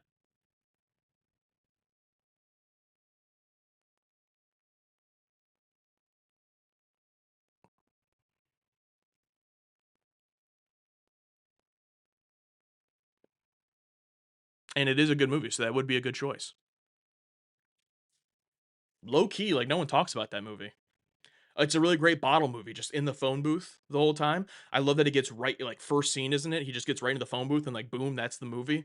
Quick 90-minute movie, I think.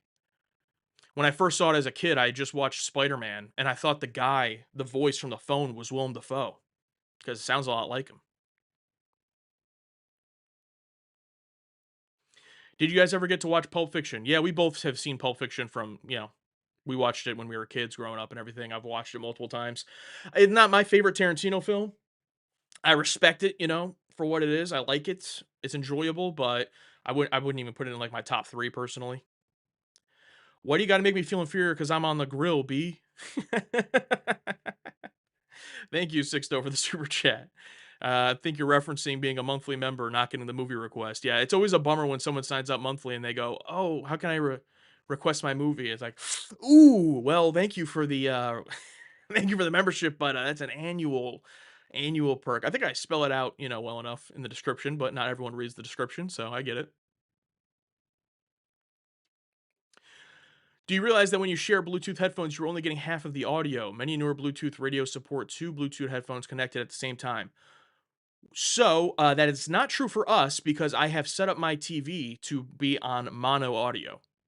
So whatever we are watching out of my TV, whether it's off my 4K player or my or something streaming from my smart TV, the audio is always mono. So we are both hearing the entire thing. There is no stereo track. However, um, the thing about 2 headphones each is even if we got Bluetooth headphones that do that, um, we wanna be able to hear each other first and foremost, and even if we had, those kinda headphones with the pass-through audio, it's still we are both pretty deaf from destroying our eardrums, growing up in the 21st century, so We already have sometimes trouble hearing each other. I wouldn't want to put headphones in the way of that as well. Even though some people would love that because then we would shut the hell up. Fear and Loathing in Las Vegas. That's one I do have to watch. I have not seen that.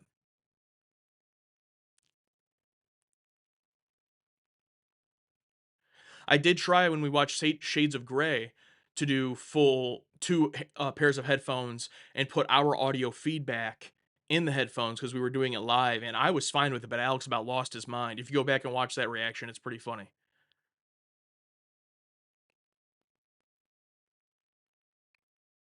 Imagine a reaction with the two of you just looking at a screen we can't see.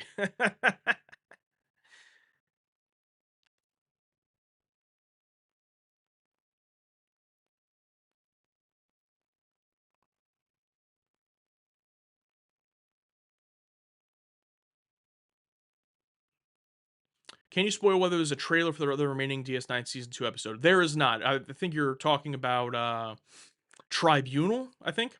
No, I did not make a trailer for that. I will say that that doesn't have anything to do with the quality of the episode. I just didn't have time, and also it didn't really stick out as an episode that would make a good trailer necessarily in terms of the type of episode it is, which, for the record, is the basis at this point for what I make trailers on. It's what's going to make a good trailer. Do I have inspiration for the trailer? Are there lines in the episode that that I think would be hard hitting lines in a trailer? Not just the quality of the episode. I don't think I've ever made a trailer for an episode I straight up hate, but there's also not a lot of episodes I hate, to be fair.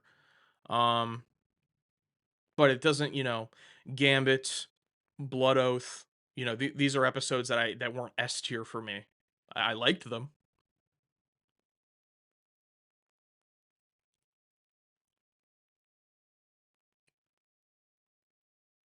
Did you tell everyone your exchange with the Star Trek Twitter talking about trailers? Oh no.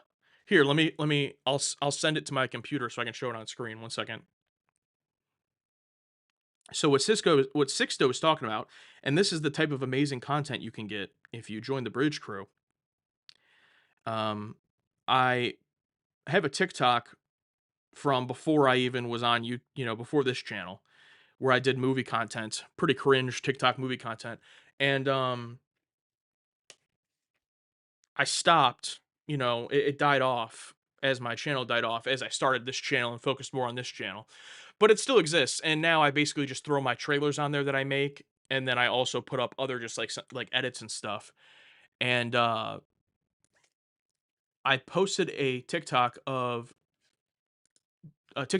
of Deanna, and let me see.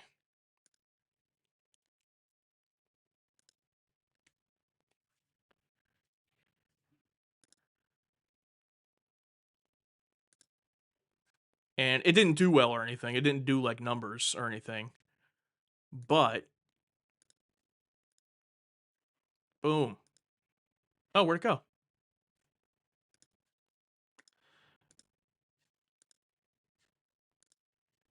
It didn't do like numbers or anything, but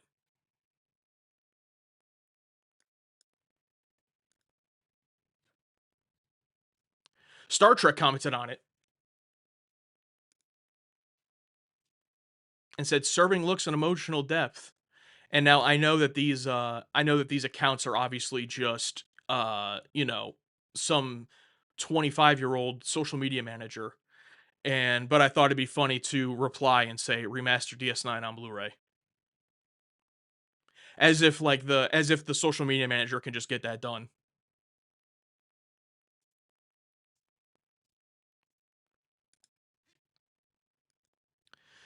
So I thought that was pretty funny. Just laughing at my own jokes as usual.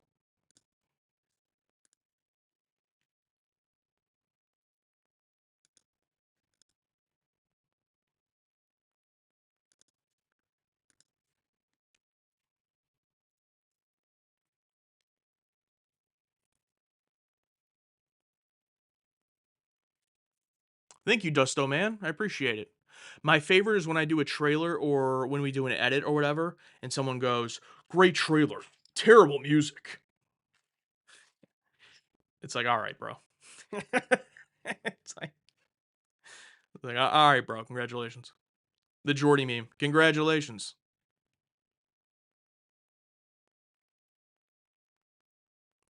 I love also someone commented on a recent video. Can you guys stop saying bro so much? And I commented back, come on, bro. Were the people down on house tour? Oh yeah, you know, Alina, you know how that was. Oh my god, what is this?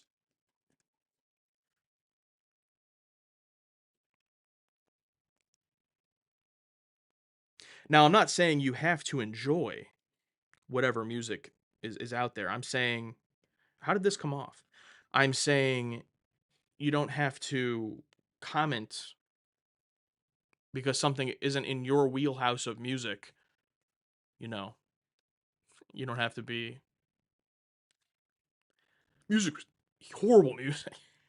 It's like, all right, bro.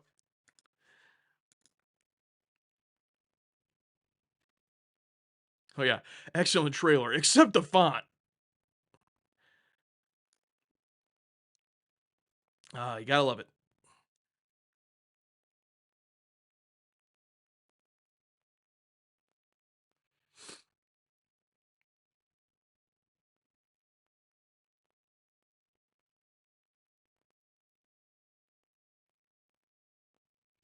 As an editor, my favorite notes are why did you use that shot or why did you use that music? Yeah. Why did you use that shot would be crazy. Is that like your boss or something asking you that? Also, what exactly do you edit, Sixto? I mean, you don't gotta dox yourself, but I am curious. You edit like clips or something? Or you just edit the film? Could you use a pinch of ska? I mean if it fits the tone, sure. I mean I can get down with some trying to pull a ska band out of my ass. I haven't listened to ska since like 2007. Um,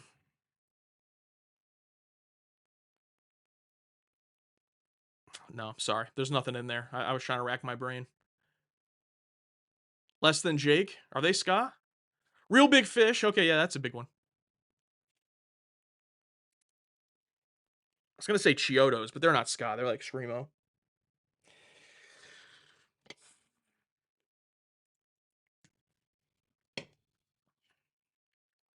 Oh, why did you use that shot when I was talking about the burning building? And I have to say the aerial of and I have to say the aerial of the fucking burning building. I don't know.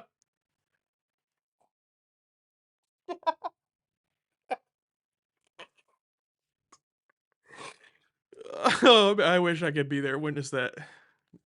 Witness that conversation.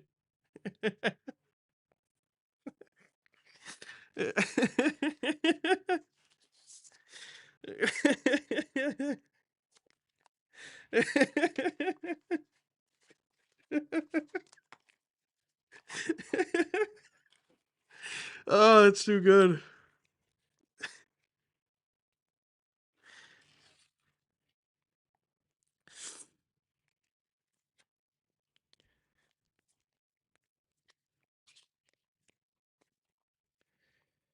All right, let's get back to this guy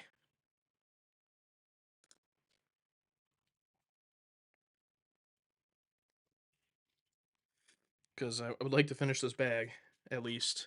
We've already been going quite a while,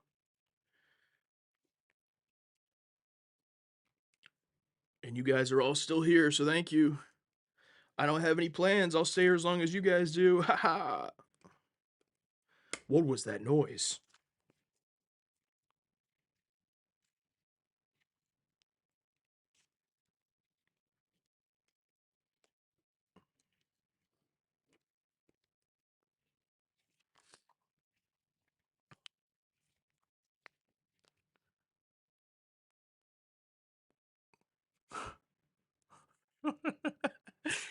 Adversarial editor. It's just like, why do you think I did it, idiot? Jesus Christ, I don't get paid enough money for this crap.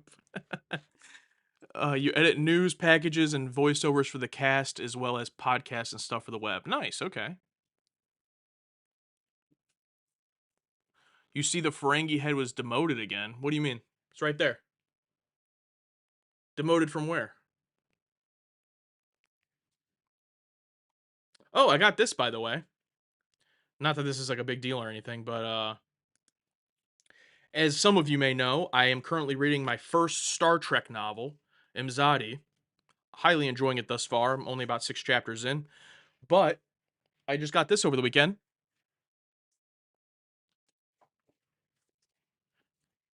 The novelization of All Good Things. I heard on our Patreon, people were commenting that there is. It says here, based on All Good Things, written by Ronald Moore and Brian Braga. I'm hoping it's based off of their original script before apparently Michael Piller came in and took out all the character stuff. So I'm hoping that there's more character stuff in here. Um, so that'll be pretty neat. I also have. Let me see. Where is it?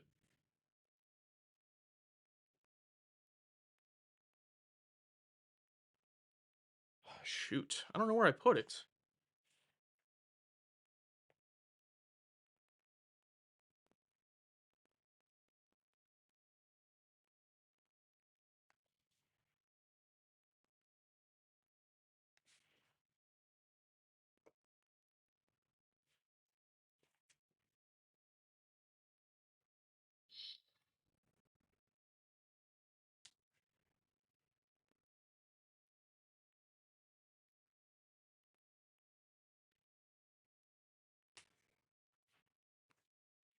Well, I don't know where I put it, but I also have a book of Sarek that I was gonna read next, but I might do the All Good Things one first after I finish Mzadi.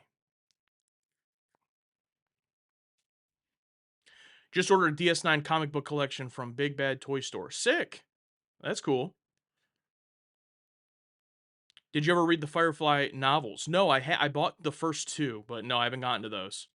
I don't really read, just to be honest with you. Webb, I like the TOS movies next to picture of Picard in TNG box set, next to picture of Kirk, you anarchist. You know what? I didn't even realize that.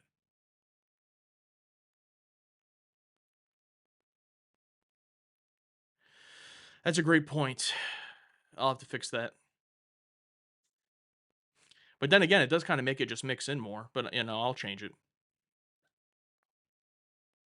You got to read Imzadi 2 next. Well, unfortunately, I'm going in release order for the books as well. I can't read anything past when it was published because of spoilers. So even if it takes place in the past, I'm not going to read anything that was published. And Imzadi 2 actually was published far after the first one. The first one was 92, I think.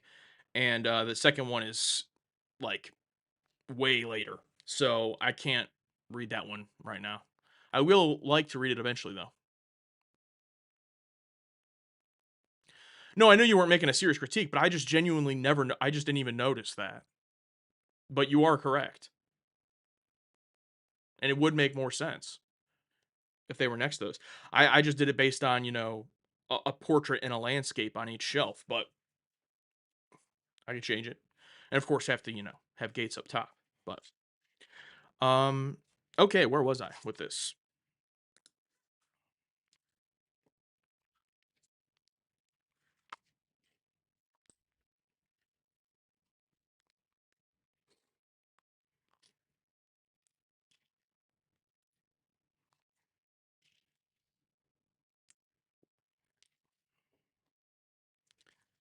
Okay, so these go at one end, facing inward. You just bought the Imzadi audiobook. You know, I just feel so lazy, but I might get the audiobook as well to just kind of like encourage me to read. Like I will read along with the audiobook. I'll probably put it on like 2 times speed. But yeah, I'm just so brain rotted that it's truly difficult for me to just sit. I mean, I was able to get in through 6 chapters and I was genuinely like engaged with it. Like I didn't, but every night it's like I want to read before bed and then it's like, no, I'm not gonna. Not tonight. But I feel like if I had the audiobook, I'd be more likely to do so. Because I am not diagnosed with ADHD, but I'm starting more and more to think that I might have it.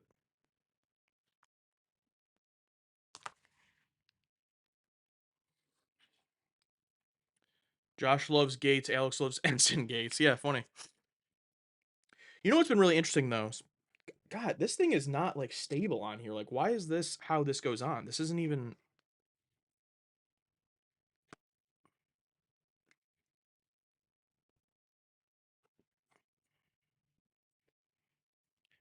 What's funny about that is ever since meeting them, I mean, I kind of already felt this before, but ever since meeting the people a few weeks ago, and like hearing them talk in real life and everything, it just like sometimes you forget about like the difference of the character versus the person, kinda, and it is just very interesting that it's like you know how to put it, but like the way that we look at the show is kind of like I'm more of a fan of Brent Spiner than I am a fan of Data, if that makes sense. Although I love Data, obviously. Okay, this is not something is missing from this.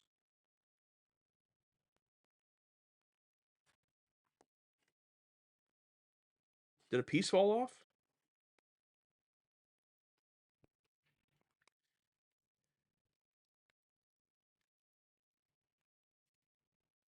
Maybe not. Maybe that is how it goes. It just seems very weak on there.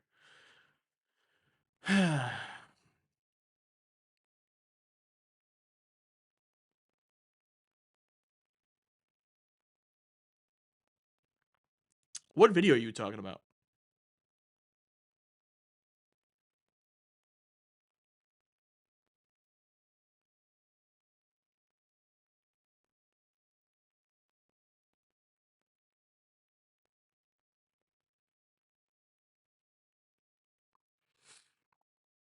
Yeah, with Frakes super director. Yeah, like that's a good example. Like I really like Jonathan Frakes because of his direction and stuff. I like Riker, but I'm not a huge fan of Jonathan Rakes, Jonathan Frakes because of Riker, if that makes sense.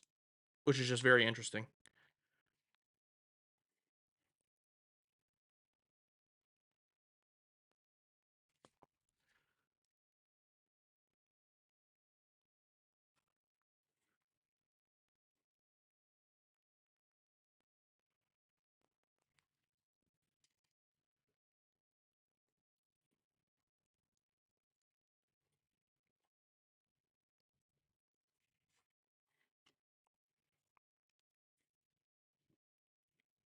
Yeah, there's a piece. There's a piece missing. Something went wrong here.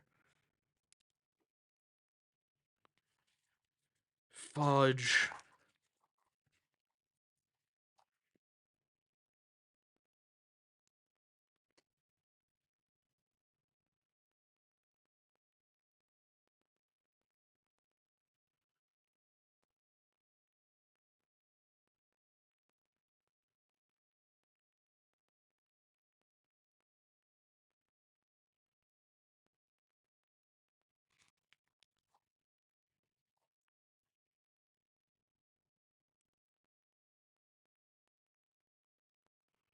Well, actually, I don't know. This looks right.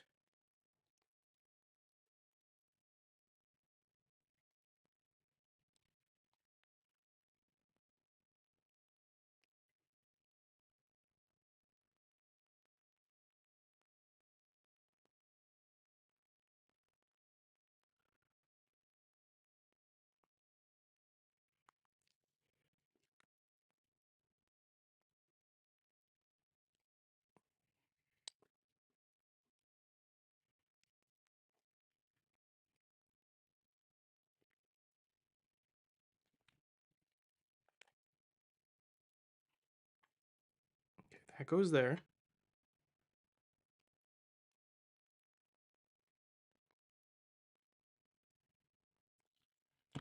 Jesus Christ.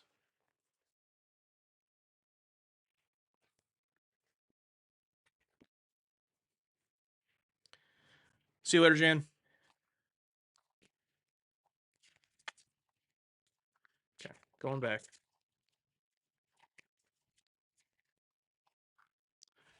Okay.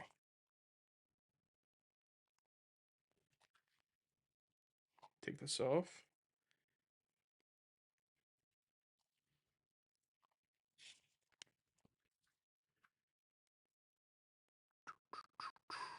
Okay.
All right, did that.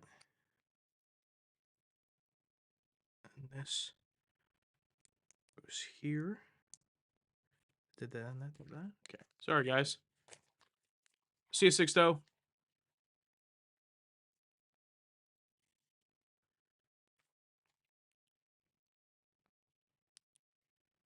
And then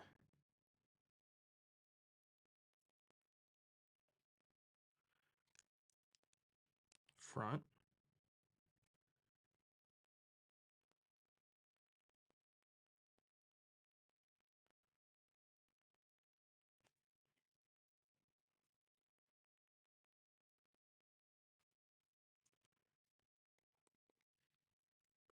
Okay.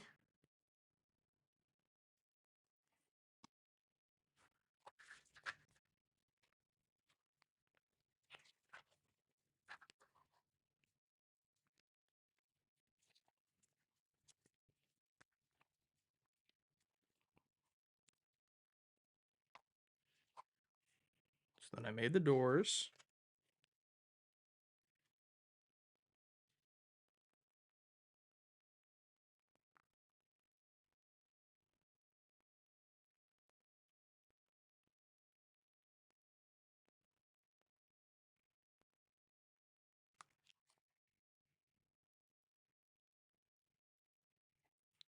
All right, I'm gonna be honest. I don't know. I didn't miss anything, so I don't know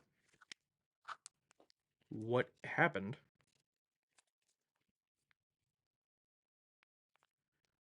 So now we're back to where we were. And why does that happen?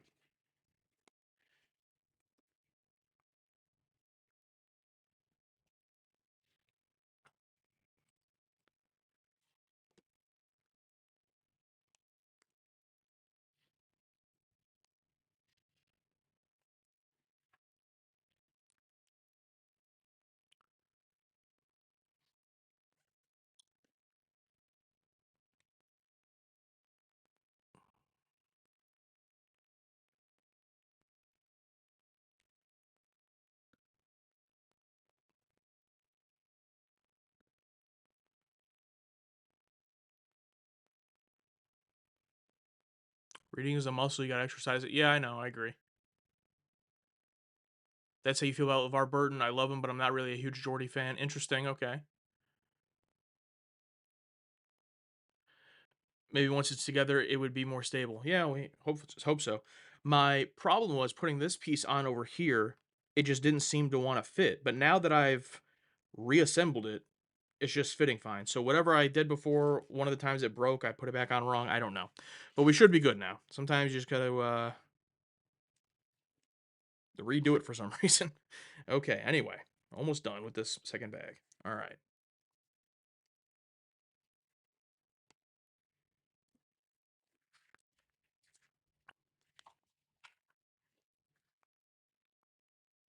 Warner Brothers rejected Paramount's bid. Interesting. So they were going to pay billions more than Netflix, and they just said no. That's odd. Wonder what the reasoning is.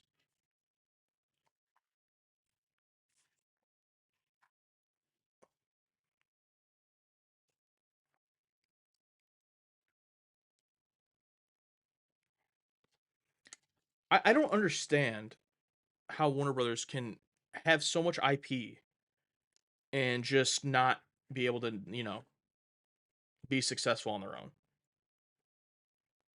And then you add in that they literally just had the merger with Discovery, and it's like, what is not working? I don't understand.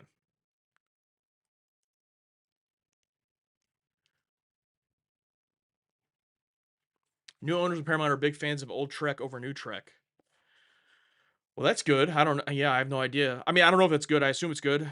Not necessarily over new Trek, but just being fans of old Trek is good.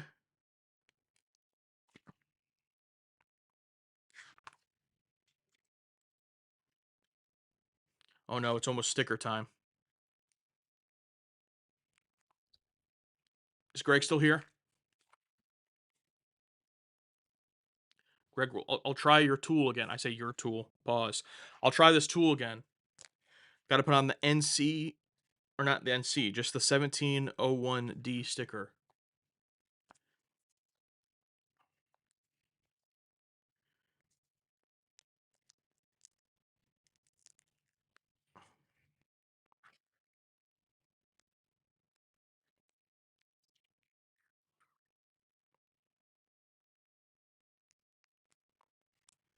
So like this, and then just place it on.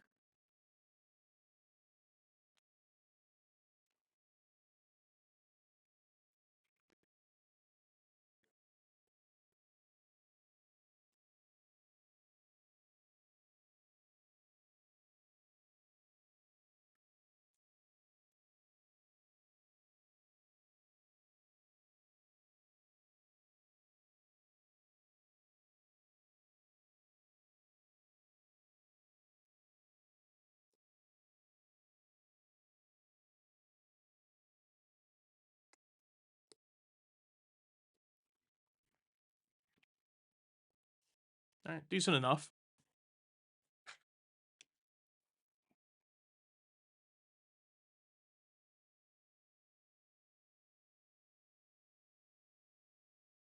The board asked to reject the bid. Paramount raised their licensing fees for Star Trek over 2,000%. What does that mean, licensing fees? Like, who would license it for merchandise and stuff?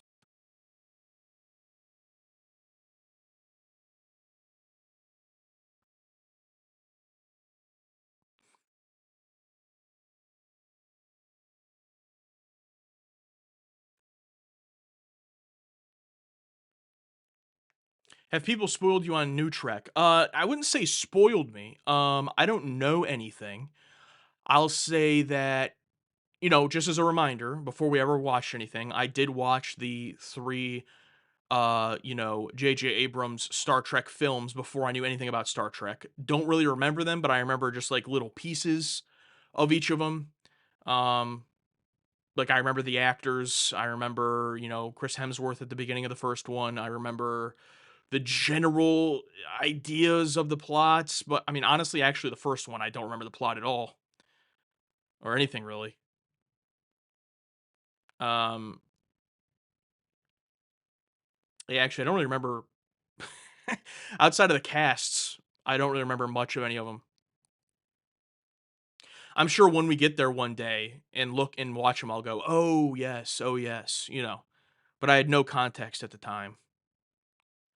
Um, and then as far as the shows, I know, I've seen images of Discovery. I've seen images of Picard, like the cast and whatnot. I don't know anything in context, so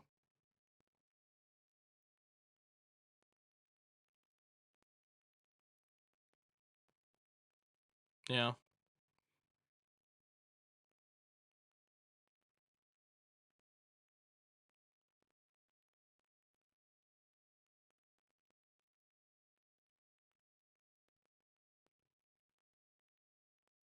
New memes will be birthed. I'll hope so. I mean, we still got a long, long time before we get there. I hope that there's some like the Star Trek Academy show, whether it's good or bad or whatever. I hope that it's successful. I hope that there's more Star Trek stuff so that it just becomes that much more difficult for us to actually catch up. Um, because there is going to be that huge jump after Enterprise to where it's Enterprise, and then just the three movies, and then we're already a decade plus later to get to Discovery was the first one, right? And those shows are streaming shows, not as many episodes. We'll be watching them quicker, so like that whole back end of it is not going to take that long. I just can't believe like the place we're in right now, watching Deep Space Nine, Voyager, and Enterprise. Like this whole non TNG era before we get to the end of Enterprise is what is I'm most like just completely what's the word for it, like just no idea, no expectations. Like I'm because the new Trek, I at least have the idea of like, okay, people don't like that. There are some that do, but the most of the classic fans don't like new Trek. Whatever, it's modern, whatever. But still, this like classic era of these shows I know nothing about. It's gonna be very interesting. It's gonna be truly the most blind experience, probably our whole journey, because I knew a little bit about TOS, a little bit about TNG through pop culture. I know nothing about the rest of these shows, so I'm very excited. All right, did the sticker. Now we need this guy and this guy. Wait, no, not that guy. Wait a minute.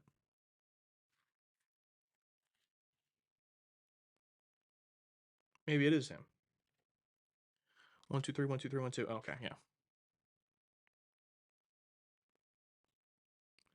Really enjoying your TNG reactions. Are you gonna do a top 50 reaction video?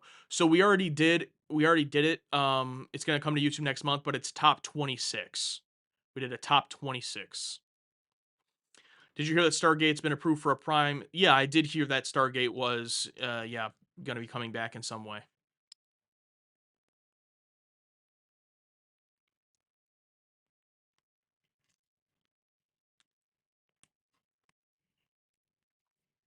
Obviously, all I've seen of that is the movie, and then one episode of the series, episode 10 or whatever it was.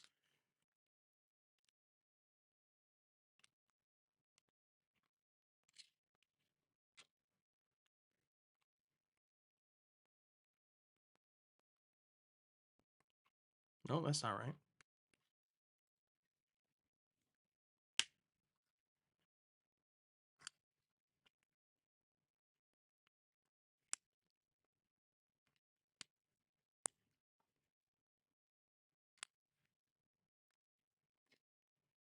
What the actual?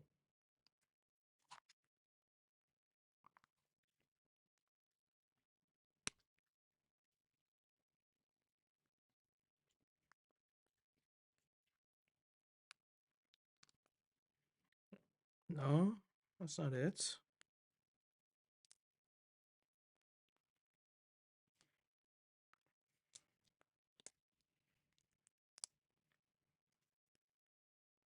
No. Oh,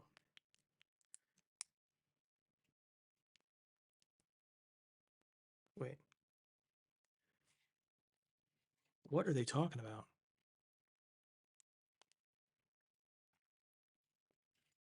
Okay, this goes like this.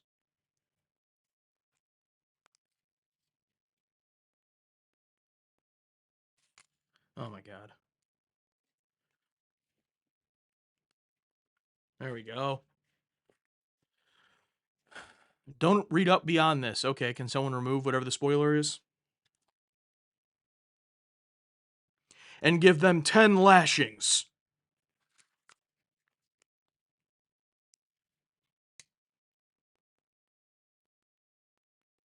Can one of my mods give me an all clear when I'm good to look?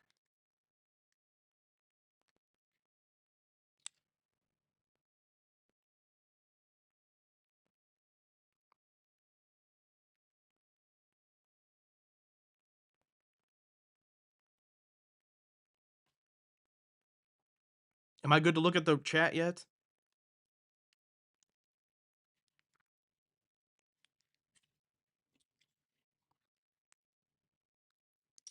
got to be this one. All right, about to be another sticker time. Yes, you are good. Okay. Whoever was putting spoilers, stop. Stop! Alex had this inside joke with when we first did wrestling training back in 2013.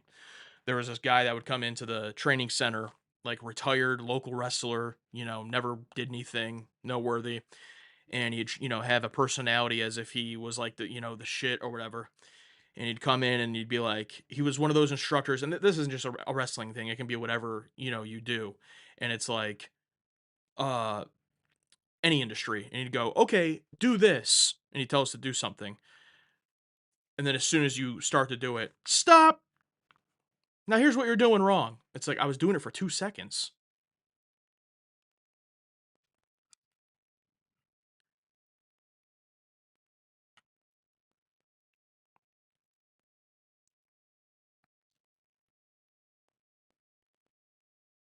What is happening in here? Uh, no, we are not on the TNG movies. So we're JS. I'm just gonna guess that you're newer here, so I'll explain the whole thing.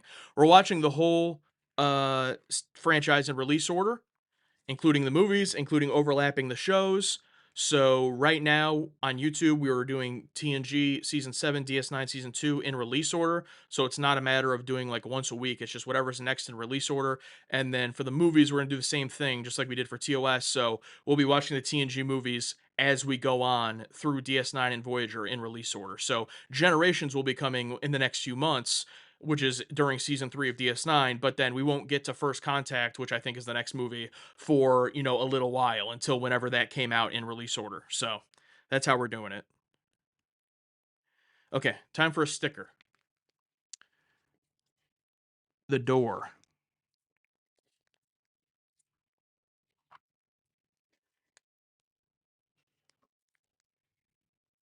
Sticker 3. Yeah, May, June 94, yeah. Here we go. Go this way with it.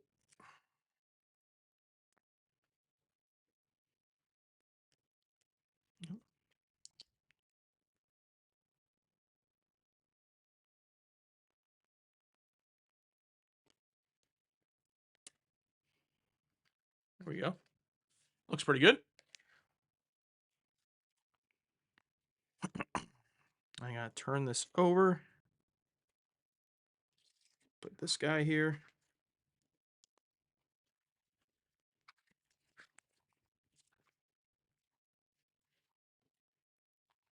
This guy on top of it.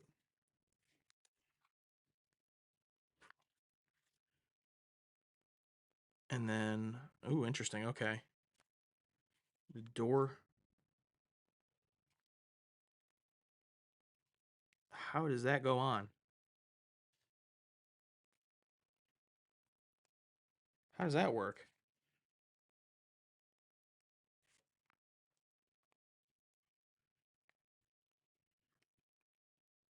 Does it go in here? What the heck?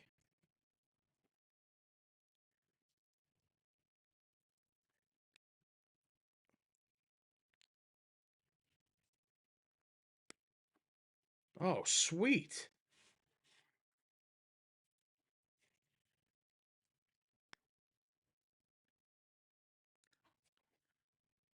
Check that out.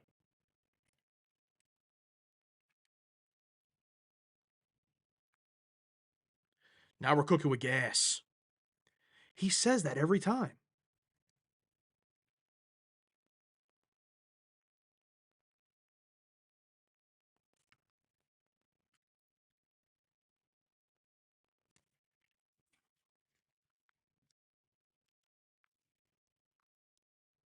All right, now it looks like I'm basically just going to be doing that again for the other one, I assume. Hey, we got a super chat. Richard's here. What's up, Richard? Can you start releasing the missing uncut TOS reactions, please? Oh, wait, you have. Thanks. Yes, we finally over on Patreon. I started getting together more of the missing season 1 TOS ones. Episode 9 and 10 went up, so we still got about 15 or so to go. Richard, don't know if I'll be able to do all of them by January 8th. I do apologize, but I'll at the very least try to get some more out during the break for sure. But I'm glad I was finally able to get back into doing those.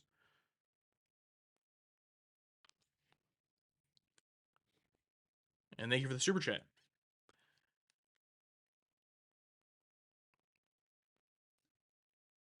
I do know the name of the TNG movies because well, first of all, just through whatever, for whatever reason. But then also, I do own them all on 4K, which is right behind me. You can't see it because of this desk cam, but they're right there. That's all the movies except for Nemesis, which I did not own physically because I didn't know if they released it on 4K. But my wife just found it for me yesterday and bought it. So now it'll be here soon. So I will own all 10, right? On 4K, which is pretty cool.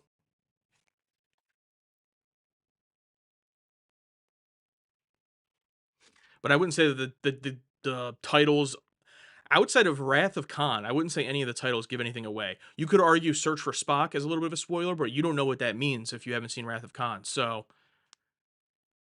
I mean, you could have been searching for him at the grocery store. I don't know. But yeah, I mean, Generations first. I mean, I already knew about Generations, but First Contact, Insurrection, and Nemesis. I don't know what any of that means. Pretty generic subtitles, I'd say. I mean, First Contact. There's presumably a First Contact involved, I would assume.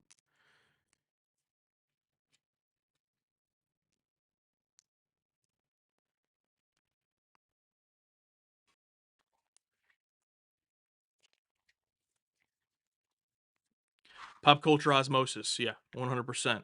You know the phrases, Sherry. You know. All right, time to apply the other sticker.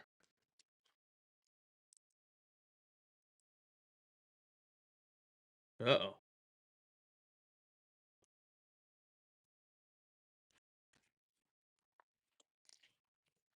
That is not the correct piece for this.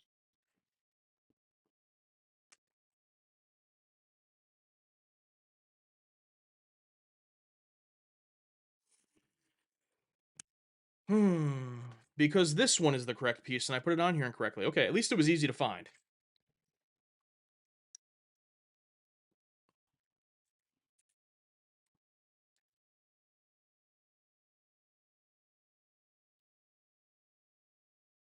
I remember when people online kept pushing for each TNG movie to be called Nemesis. They finally got their wish with number 10. Why specifically pushing for Nemesis? I mean, there's nothing wrong with it, but like, why pushing for it? I mean, it's a, you know, it's kind of a generic title. I find that funny that they're pushing specifically for that. Like, oh, this one's got to be Genesis. Or not Genesis, Nemesis. I keep calling every movie Genesis.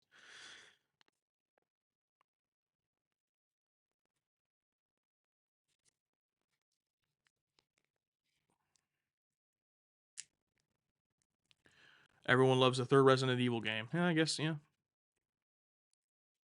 Very excited to see what you think of the TNG movies. Well, if they're anything like the TOS movies, then you can just assume whichever one is critically praised, we won't like as much.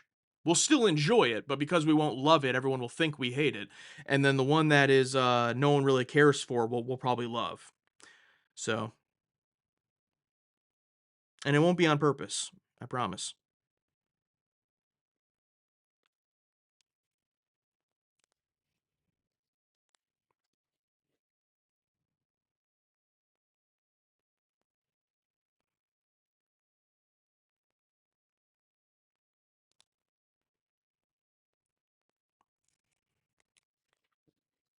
Try that again.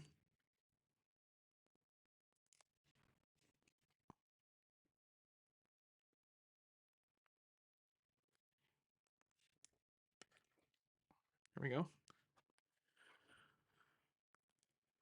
What if you think all of them mostly suck? Then maybe we'll kind of mostly like all of them. I don't know. I don't expect to love them as much as the show or anything.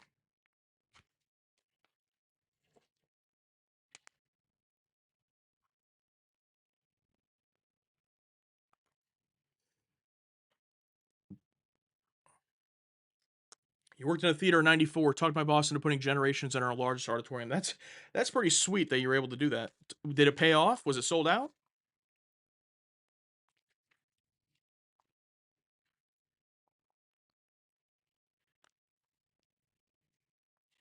Oh yeah, I got to do this thing.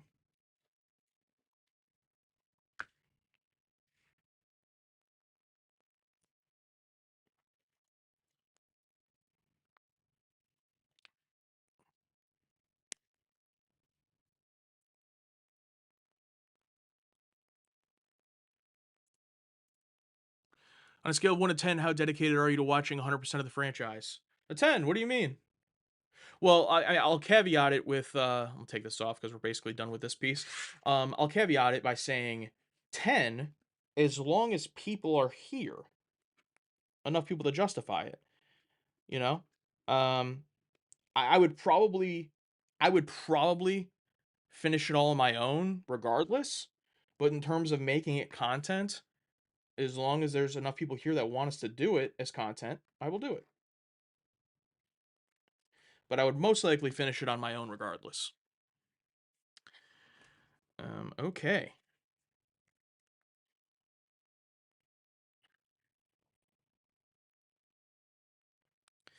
All right, guys. Now look at where Ensign Row is on the little progress bar. Do you think that third bag we could finish that much here today? Should I jump into the third bag?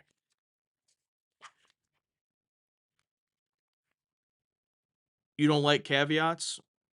Well, it wouldn't make sense for me to spend my time making it into content if two people were watching it.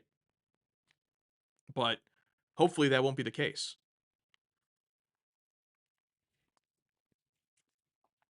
Just like if there were two people in this stream, I'd probably end it. But, there's 70 of you. That's enough. Go for the finish line? All right. All right, guys. I'm going to do what Greg said. I'm going to finish right here on stream.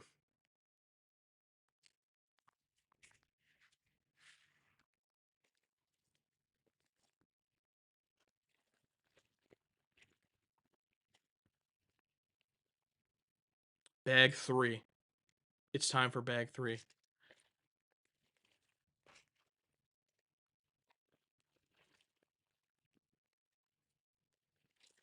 If it was just me and Sixto, you'd keep going. Okay, yes, Alina, that is true. If it was just you, Webb, and Sixto, I would keep going.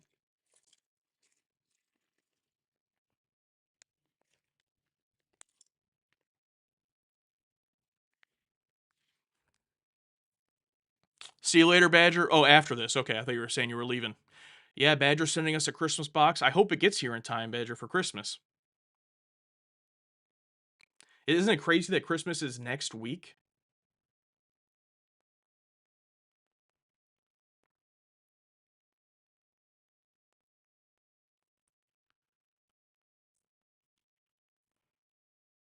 It's like working out for me. I don't want to do it when I'm done. I'm glad I finished. Dude, so true. As someone who who lives a very sedentary lifestyle, working out feels so good. It feels so good, the dopamine, but then why do you instantly never want to do it again with, like, the next day?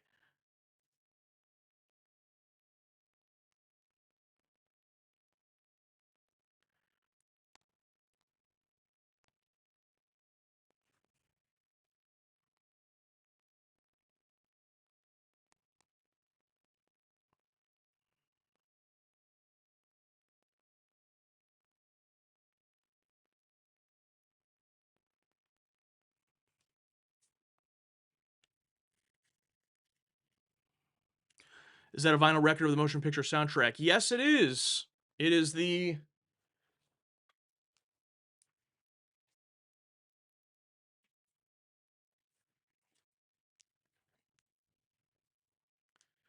what would it be, 45th anniversary?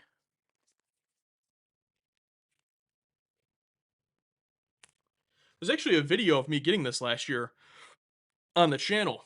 You can go watch and you can read the comments of everyone yelling at me about touching the disc. Very cool. Very cool. I got it from Enjoy the Ride Records. I don't know if they're still selling it. It said it was limited time at the time. But yes, very neat.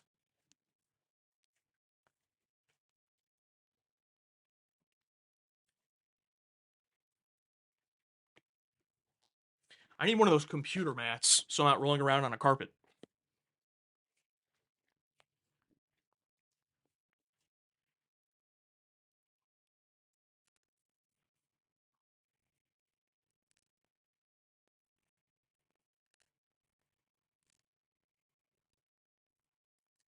You had a standing desk last year? This is a standing desk.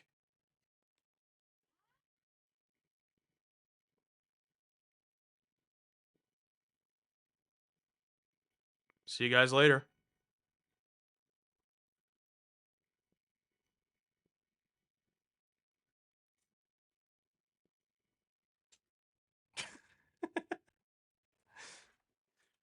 It is a standing desk, and I should sand. So thank you for the reminder. You guys like that Deep Space Nine hat I got? Should I go put it on? Send a Galaxy, send a super chat. I'll put on the DS9 hat.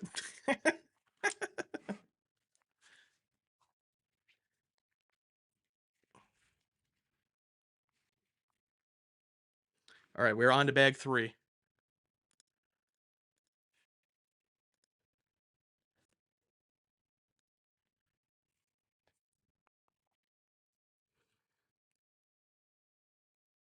Didn't know the two of them were involved in entertainment wrestling. My dad used to haul me out to Stampede Wrestling in Calgary every second weekend. That's awesome, dude. Stampede Wrestling is sweet. Oh my god, she did it.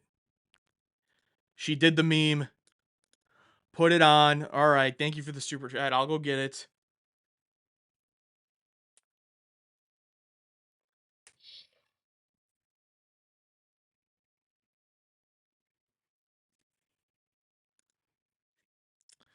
So this is it. My Star Trek Deep Space Nine hat. I got this at the Star Trek store. And the reason I bought this was purely because I thought it was just so hilarious that it's just a black hat and it just says Star Trek Deep Space Nine. Like, I don't know why, but it just looks like something that, like, and it's like a real, it's, threaded or whatever you call this, embroidered. It's like legit. But I just thought, I don't know why, I just laugh at the stupidest stuff. And I just thought it was so funny that it's like, it's just a hat that just says Star Trek. Like, imagine they just weren't wearing this out, just like Star Trek Deep Space Nine. Like, there's no reference or anything. Like, it doesn't. It's just that's the show. I just found that so funny. But it's kind of small, and I have a big head, so we'll see. Make this a little higher so you can see the top of my head here.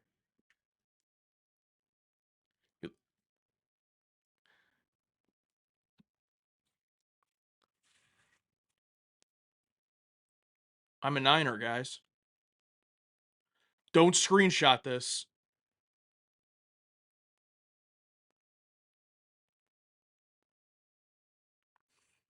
You have a hat that just says Episode 1, referring to the Phantom Menace.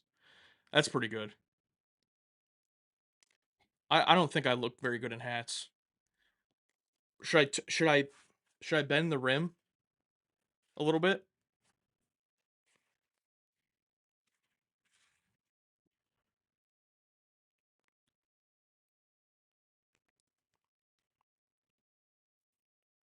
It's a nice hat.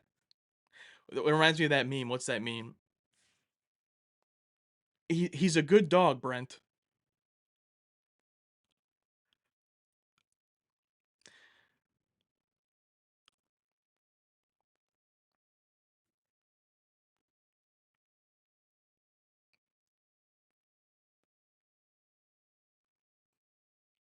Let's get this window out of the shot here. There we go. Oh look, now you can see the rest of my shelves. And I got my got Harry Mudd, Trelane, Kalar, and Beverly in the Big Goodbye. Need to wear it during the season 3 premiere. Maybe I could do a bit where I come in like, I don't know, something with the hat.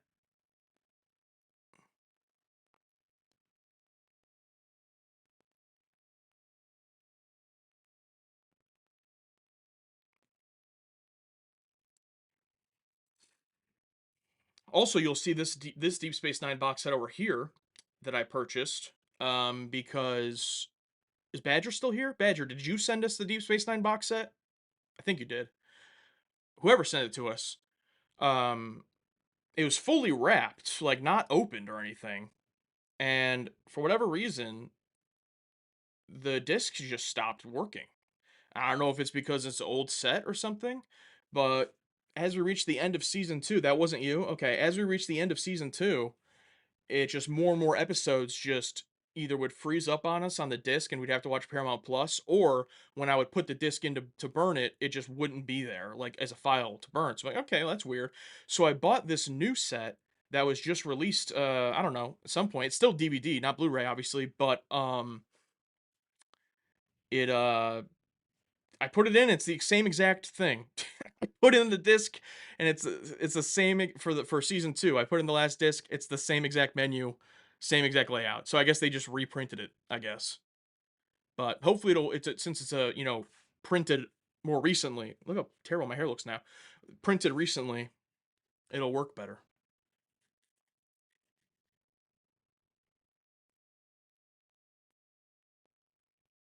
You met Andre the Giant once backstage. That is insane.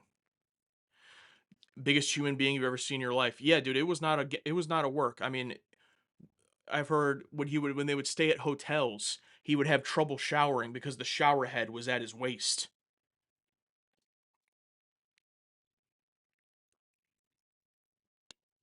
I mean, you know, that's why he was who he was. Giant. Literal giantism.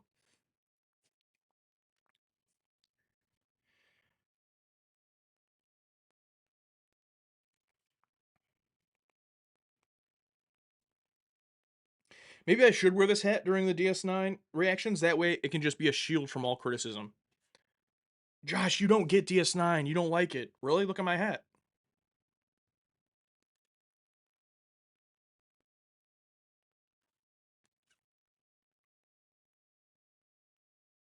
How far back is Josh from current comments? If you're talking about this chat, I'm right here, brother. Look at my hat as the ultimate defense. Yeah. I'll have to get another hat that says something else.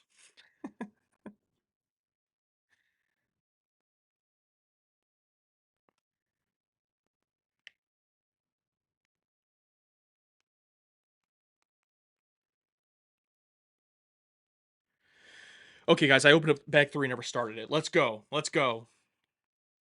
I got at least another hour and a half I could be here. So as long as you guys are here, let's get this done. Well, that shadow is tremendous. Let me see if I can edit that real quick. One sec.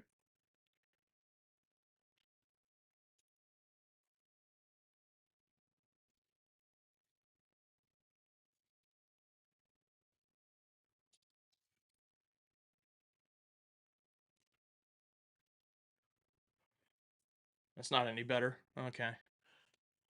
Um, Maybe if I just stand to the side a little bit. That's a little bit better.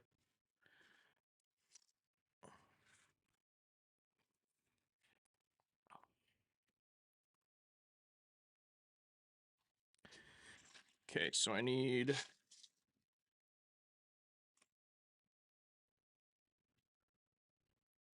two of these guys.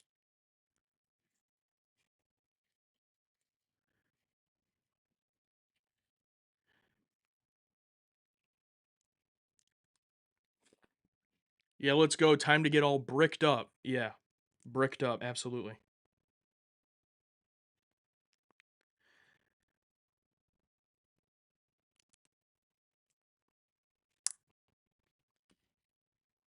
Is that Scotty Shuttle? This is the Onizuka.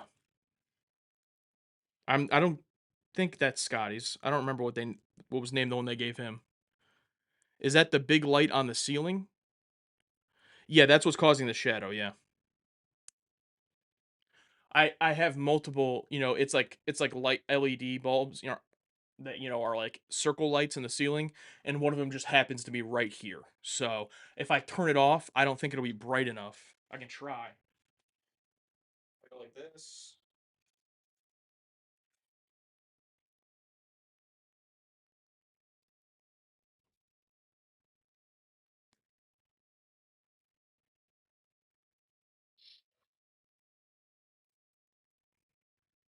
Is it still bright? Oh, now my face is like super bright, and you can't really see here. Yeah.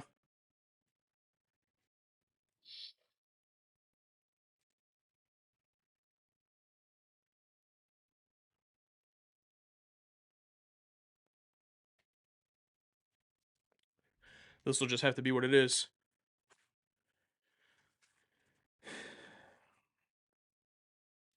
Yesterday's Enterprise lighting, yeah. You can take the hat off if you need to. I don't know. I kind of like the defense now. What if I? Yeah, I never take off the hat again in any content. Just become the DS9 hat guy.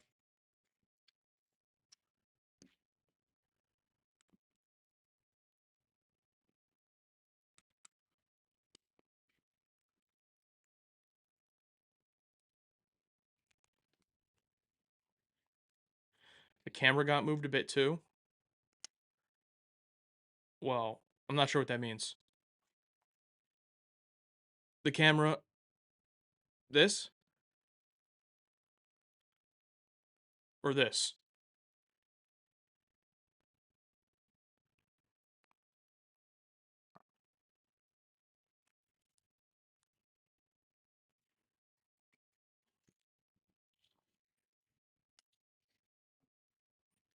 Hmm.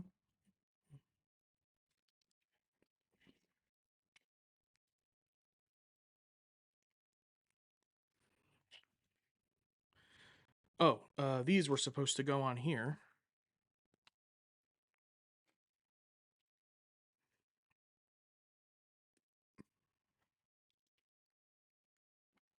Oh, poop! I dropped it in the. There we go. I would love for you guys to set up a Blue Sky account. Blue Sky. I'm not sure. Is that liberal Twitter? I'm not super familiar with it. I'm not on Twitter or anything. What would I do on Blue Sky?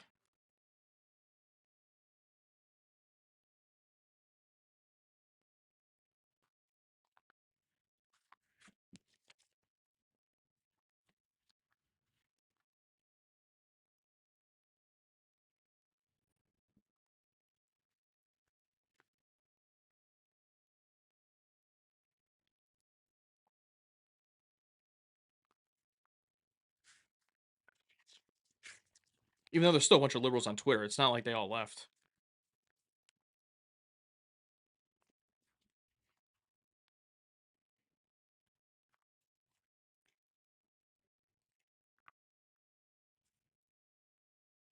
See you later, Badger. Thank you for the stuff. I hope I get it before Christmas. I will check. If you get tracking on it, let me know if it says delivered. Stay out of political stuff. Yeah, no, I just make fun of everybody. So, if someone wants to get their feelings hurt, that's on them.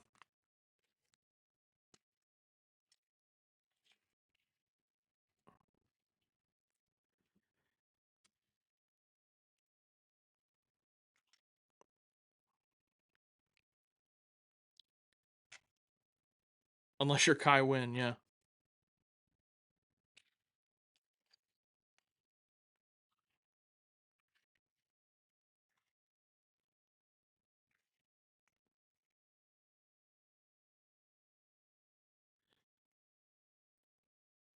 Yeah, see? There you go. Twitter's more cringe. IMO, but there's no winners. Yeah, I got off of Twitter in like 2018 because I'm like, I can't fucking do this anymore. It's just like so cringe.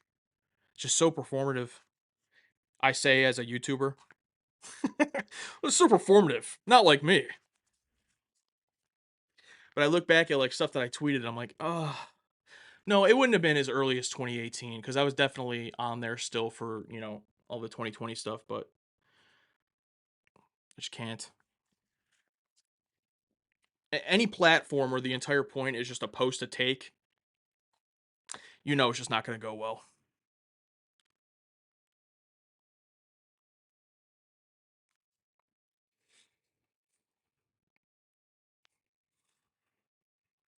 Just like Threads. It's like when they release Threads, I'm like, oh, is this just Twitter? And I like downloaded it, and I'm like, yep, don't need this.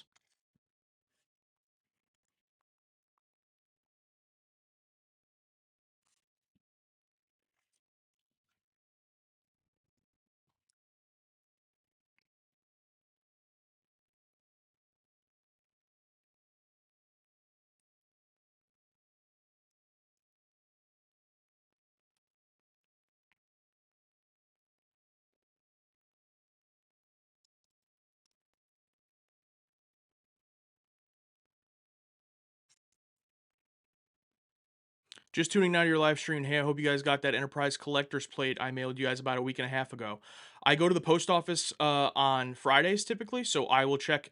I'll be checking soon to get it. I have not gotten that yet, so it was not there last week. But if you mailed it a week and a half ago, it might have shown up just a few days later. I'm surprised you guys don't use those platforms to extend reach. Yeah, I agree with you in terms of that.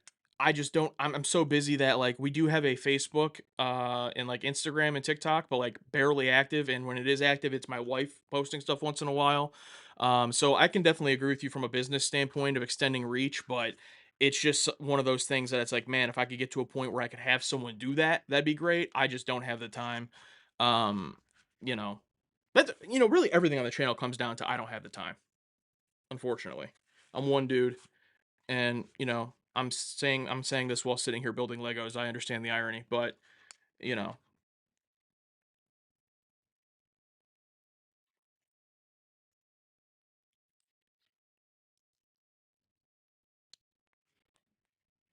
I hate social media, so 100 understand. Yeah, James Rolfe, no time, exactly. Well, that's the thing is like it's not that I have no time. It's just that I do have time, and it's all taken up. With the things I choose to do. But I guess that's kind of the same thing. What am I saying? But yeah, I think social media definitely peaked, and I never really considered YouTube social media in the sense of it is in a way, but it's like, when you're talking about like Twitter, Instagram, Facebook, all of those things, like it's just all people shouting at each other. At least with like YouTube or Patreon or even streaming on Twitch or something, at least it's like you're building a community of people, kind of like Reddit. Like I would even put Reddit or Discord above, Twitter, Facebook. Like obviously Reddit can still be extremely toxic and cringe, but it's like at least you have like those people are like going to communities.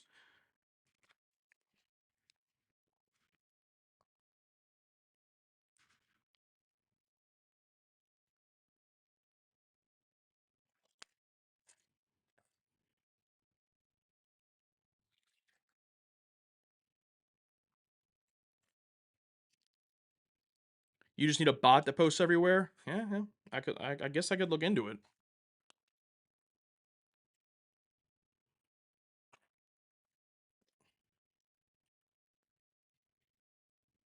Sevlar's heading out. Sevlar, you've been here since the beginning of the streams. Thank you for being here. Have a good rest of your day.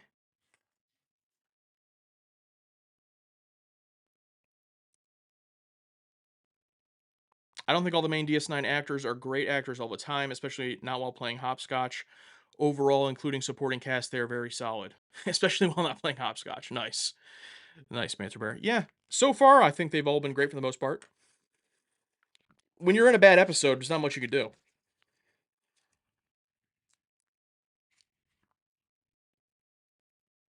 That's what sucks about being an actor.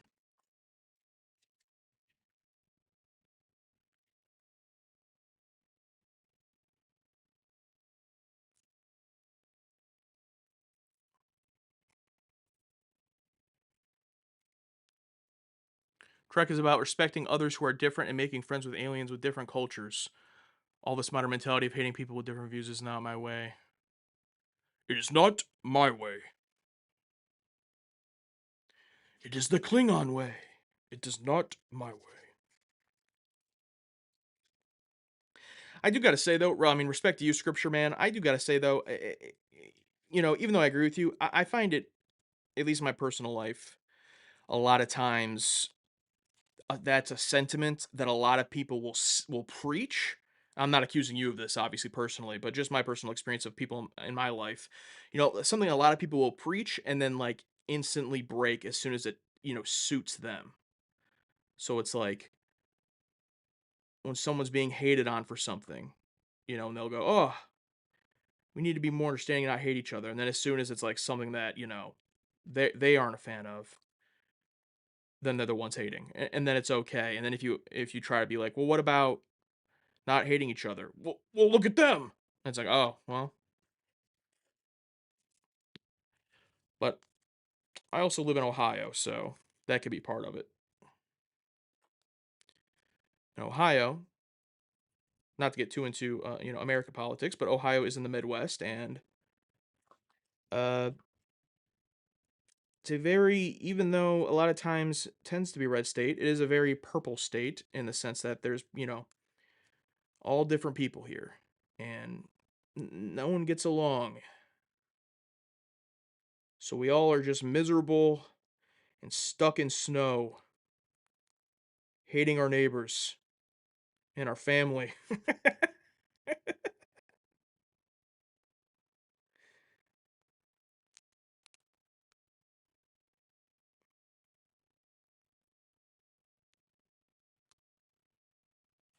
Look at that.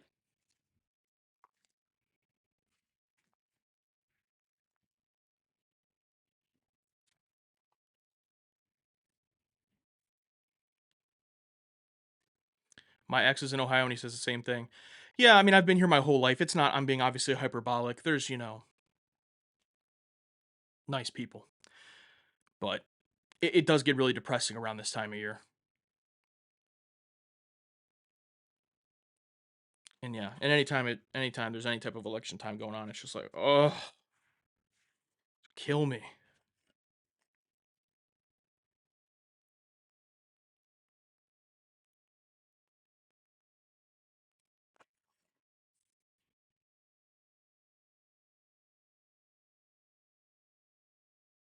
Ooh, service job. Yeah, my mom and my younger brother are both servers. I would never do it.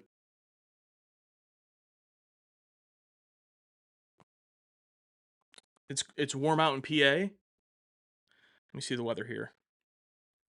Yeah, it's actually not bad here either in Ohio. I haven't been outside. Looks like 44 degrees. Not I mean, the last 2 days it was like almost, under 20 degrees and it felt like negative. So that's a big jump for sure. Least toxic fandom trek.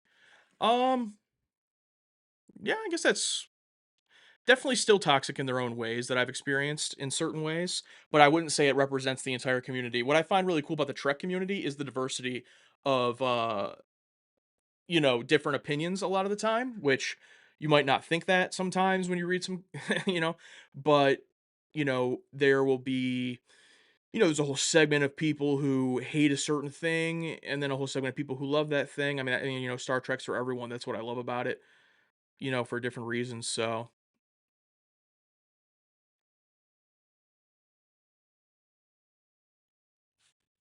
but it's toxic in its own ways. But I would agree it's definitely not as toxic as like a Star Wars or any of the huge properties. But that also might be because even though it's still a big fandom, it's not as huge in the mainstream pop culture, so it doesn't get a lot of the like news cycle. Like every single time something happens with Star Wars, everyone has to have their take about it. Star Trek, not as much. So we kind of have to like stick together a little bit in that way.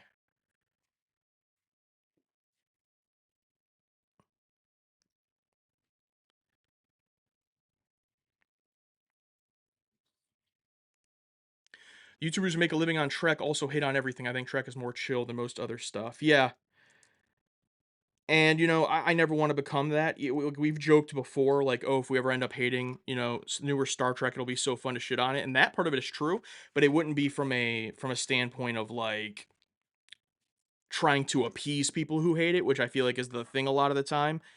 It would be just our genuine take, just like it always is. But there's definitely those people in any fandom, that are just going to hate on everything because their audience wants them to hate on it, and vice versa. People who love everything because their audience wants them to love it. So that's the internet.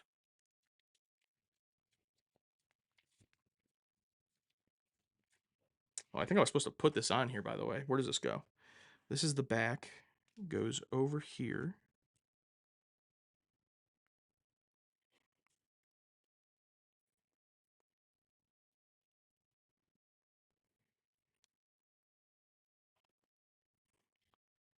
There you go. Look at that. Got the back door. No, it's a bit bright, I know, but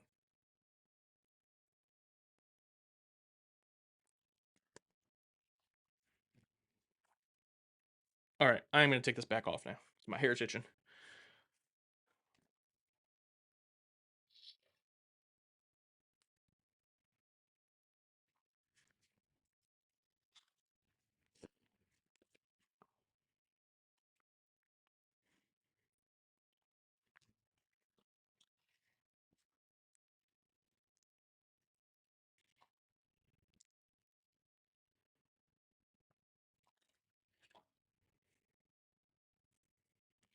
Trek is appealing for different reasons than Star Wars, which I would think is reflected in the fans it attracts.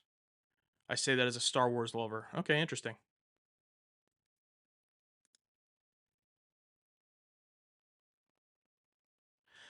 I got banned from Reddit YouTube community because I asked why the logo LGBT plus colors. Uh, I only asked.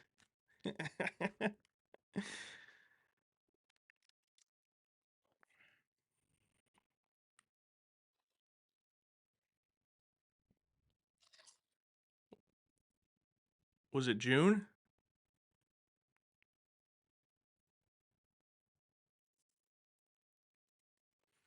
Fleet Command. You know, what's funny, we actually had a email. That's like a new game, right?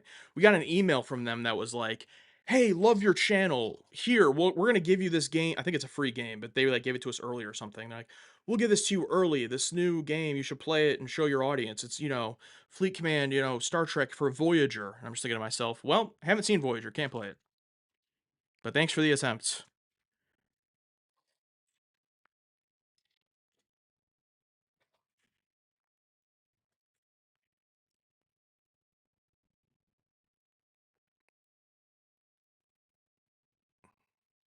Yeah, Lucid Interface. I don't know what's going on, but I see a lot of your messages deleted. I would just recommend just chilling out with whatever you're talking about. General rule of the channel is just if you can't say what you're going to say, if you couldn't say it at the time of where we are in a release. So for example, if anything you're going to say about any of the shows you wouldn't be able to say in 1994, just better off just not saying it. I know that sounds restrictive, but that's just the safest way to go. Because I can't discuss it with you, so there's really no point in doing it anyway.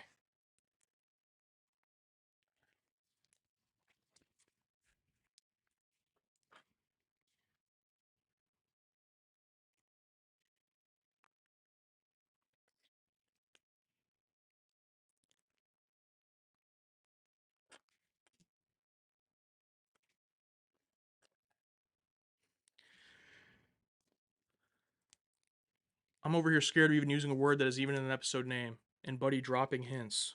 Okay. Fleet Command, send that email to all the small creators. It's quite old now. Yeah, what? Yeah, it was a little while ago.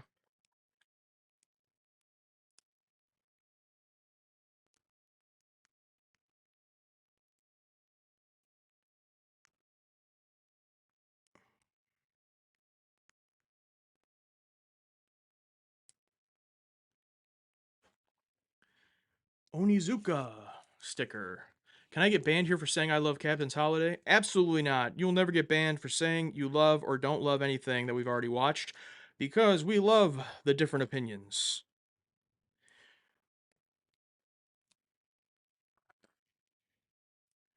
We encourage them.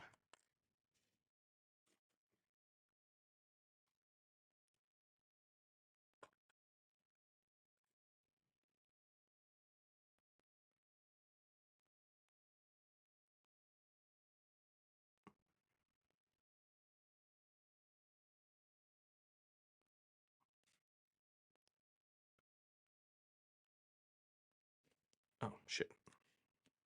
I put the sticker on the wrong side. Y'all, I put it on the wrong side, y'all. I loved Cupid. Freaking hilarious. Cupid Enjoyer.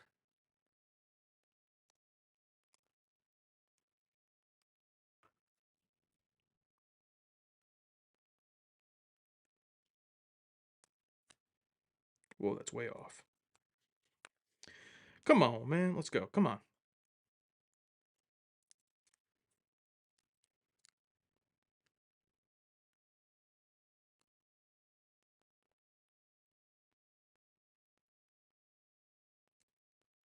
There we go. Yeah, I know. I got lazy. I got lazy with the orange tool. Here it is.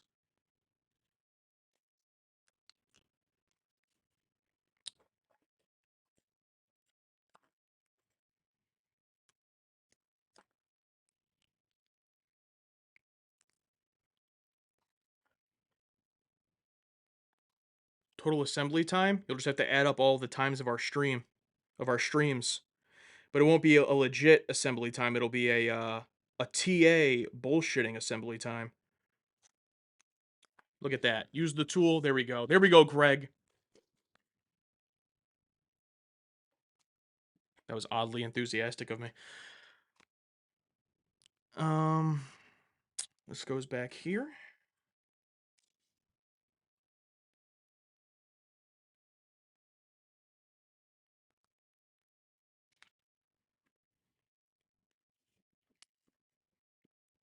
This is getting there, man. We're getting there.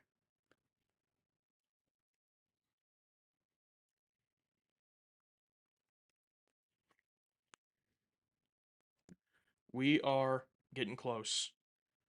We're getting close, guys. It's been 84 years. Yeah. We still got more to go on this bag, obviously, but we are almost done.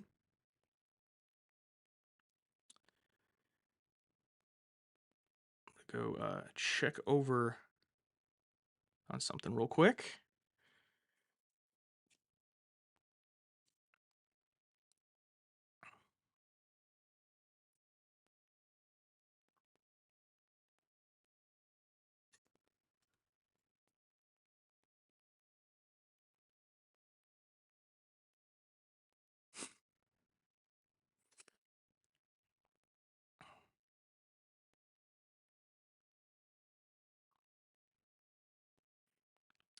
Okay.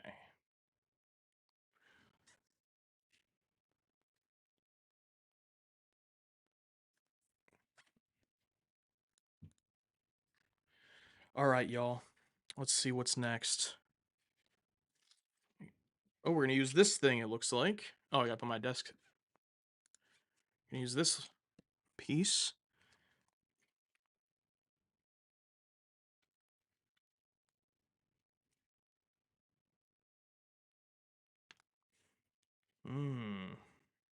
This goes on top of here. And then we put a sticker on here. On the bottom of it. And then it goes back here. Okay.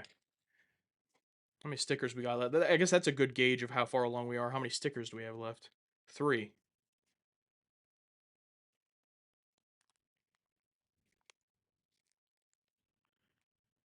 You may try watching it along with TA. You should! Pan Halt, are you on the Patreon? Or do you mean you'll watch the YouTube cuts? Because it is all on Patreon as far as Season 3.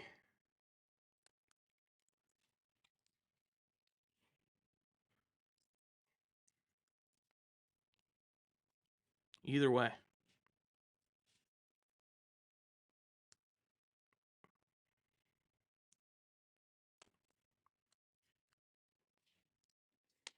Did you guys watch the animated series? Yes, we did. It is all on the channel for the edited reactions, which are obviously very short because it's a 20-minute show and it's an animated show. We didn't have a ton of insight. But it's there, edited and then uncut on the Patreon, as usual. How the hell am I supposed to get this thing in here?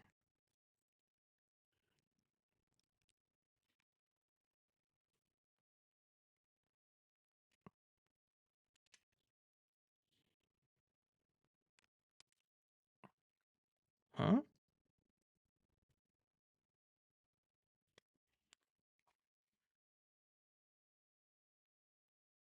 Did I have some pieces fall off?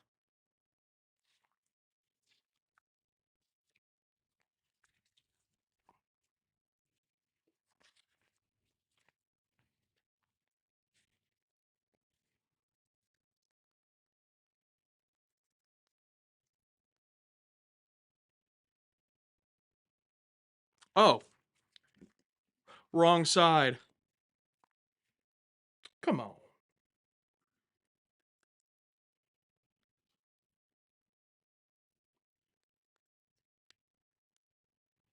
Boom. Look at that. Look at that.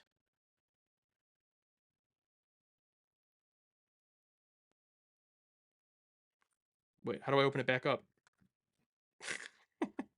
Oh no! Oh, I gotta open the door and then there we go.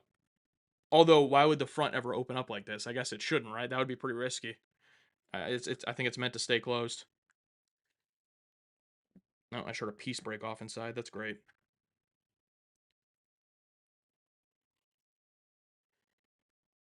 Be careful, Josh. I broke the chair. Where are they supposed to sit?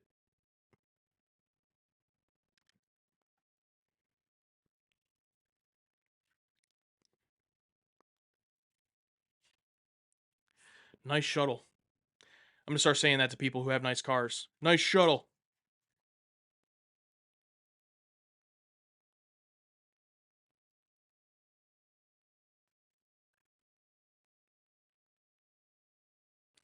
If you buy 2 of those shuttles, you can make a roundabout. Interesting. This is from Times Squared. All right. Guys, I think we're almost done. I'm getting kind of excited. I'm getting a little bit too excited. If you understand what I'm saying. Okay, these go in the back on here. That's pretty cool. Little arms.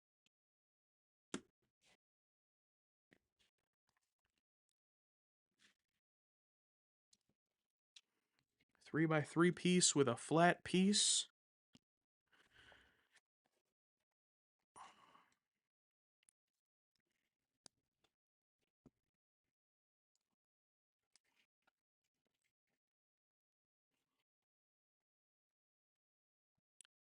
This is the post-workout high starting to hit. You're so right. You are so right.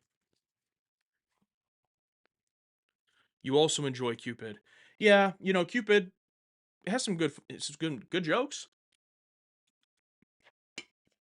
I will be honest though. I have not gone back and rewatched either Captain's Holiday or Cupid since seeing Vash in DS9 and liking her a lot more. Would that make me more positively enjoy her in either of those two? Maybe. I should go see.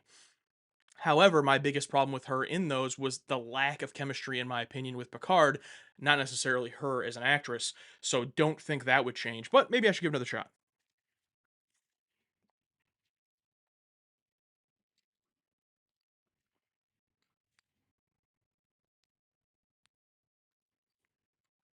Beyond the Sea. Oh, by the way, for the trailer for Beyond the Sea, I wanted to use a theatrical version of Beyond the Sea, and it just doesn't really exist, unfortunately. I tried to look up covers and everything, there wasn't anything for it. So that's why I had to use a different song. Because, that obviously would have been super fitting.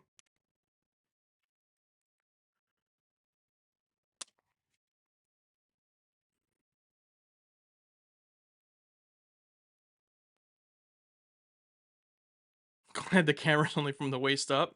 Oh yeah, no, yeah, you are glad.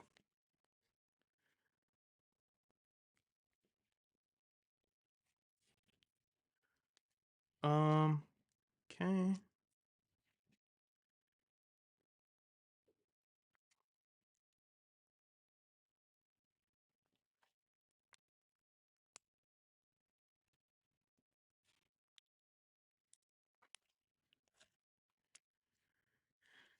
Ooh, interesting. This goes on top of here. All right.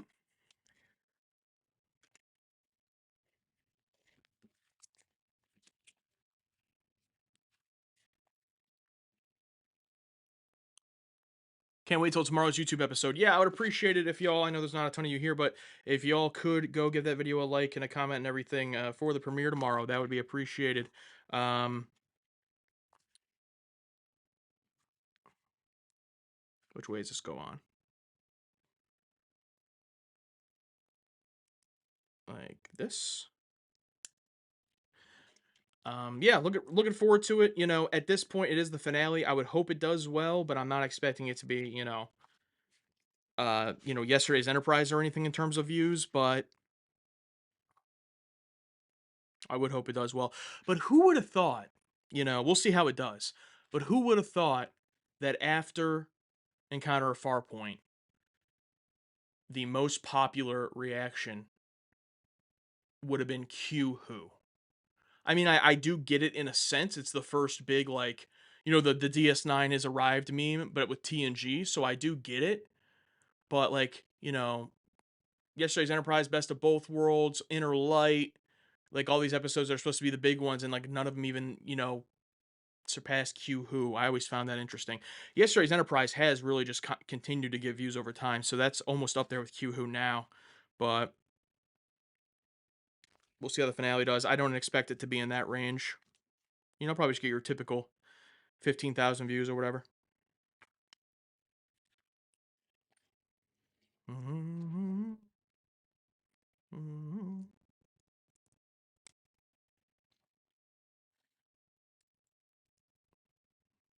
Genesis? What about it?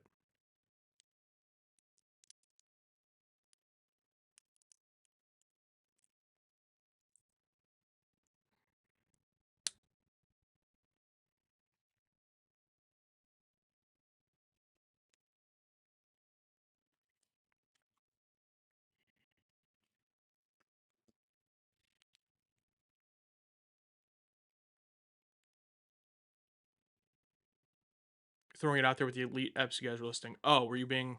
I know you like Genesis, but yeah, obviously I wouldn't expect that to do super well. But no, yeah, I get what you're saying. I agree with you,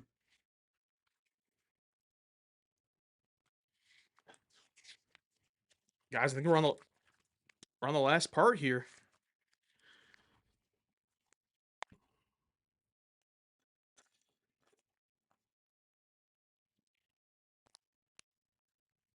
Last couple of stickers.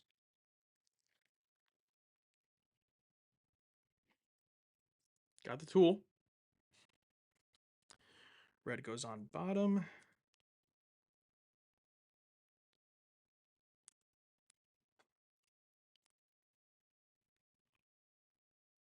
The pilots always seem to do all the views, even if the episode is mediocre at best. Yeah, that's because people. I mean, I don't know from an algorithm standpoint, but in terms of people's excitement, people are always going to be most excited that you're starting something. So, especially like us, if you're someone with Star Trek that goes in and says we're going to do the whole thing. But even if you don't say that, just by starting something, it's going to have the most likes and the most comments because they want you to watch more. As to where any regular episode, there's just going to be less enthusiasm. Even a finale, there's no like incentive to like or comment because it's the finale. It's over. So that does make sense. But it's also unfortunate because with basically as a TV reactor, really even a movie reactor as well, but as a TV reactor specifically, anything you start, you're always going to most likely get, you know, your biggest numbers unless it's a situation where you have no audience whatsoever. So like when we did the Man Trap, it got a couple hundred views or whatever after a few weeks. But then once we gained an audience, it still ended up being the most watched episode because of people going back to watch it.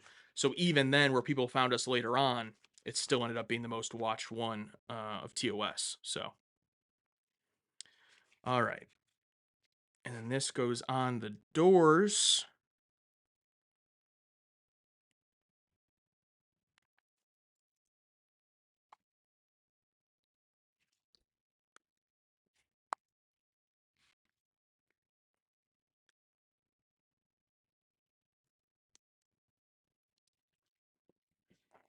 All right, Josh, be gentle. Don't be the Incredible Hulk. Push it on lightly. Don't be freaking. Don't be Lenny from of Mice and Men.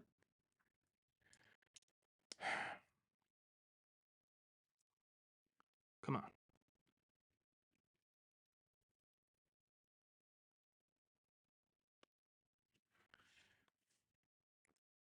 Look at that.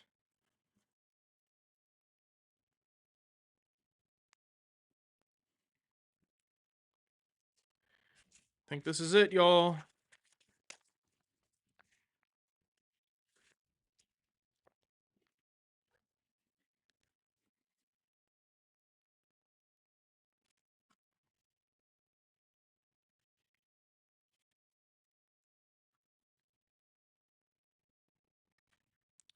And then here's the back.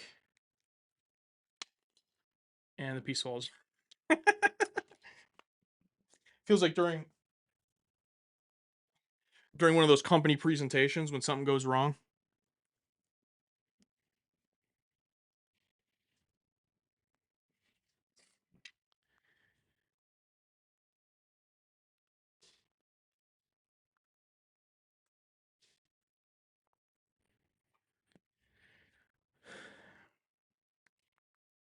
Now let's get Ensign Rowan here.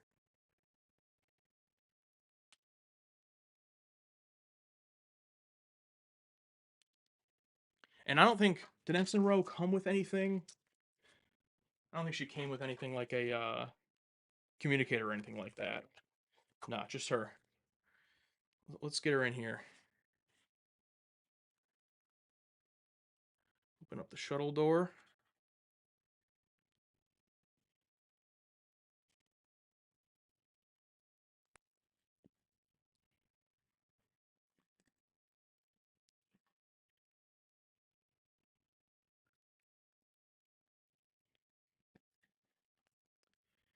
How on earth?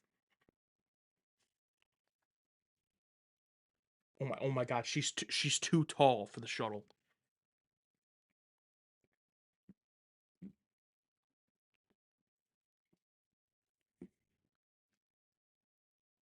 She literally cannot stand in the shuttle.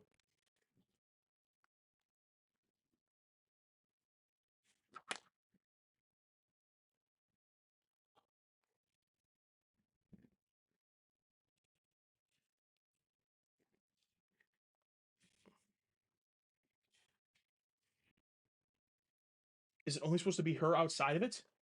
They show her in it.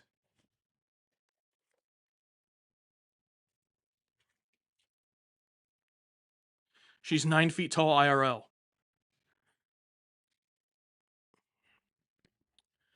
I gotta use my.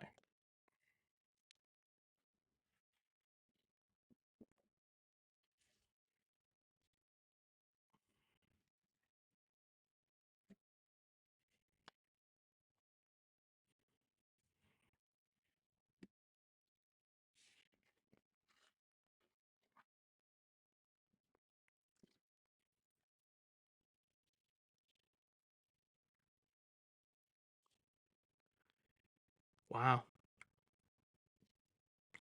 That's unfortunate. Thought at the very least they would like have a little thing in here for her to stand in.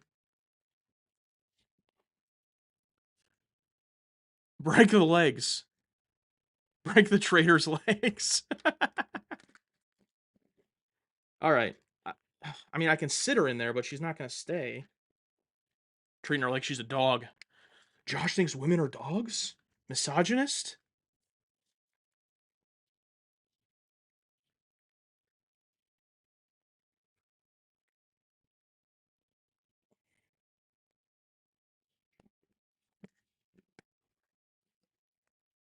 The holes in the back of the leg should plug into the seat area. Huh.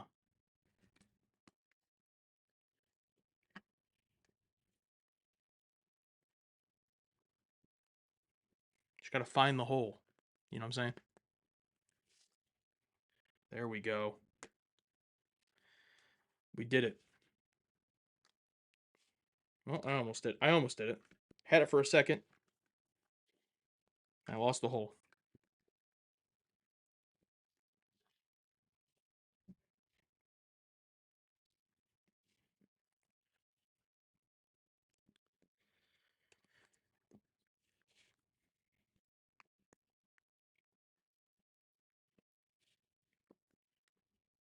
Tell her to sit down.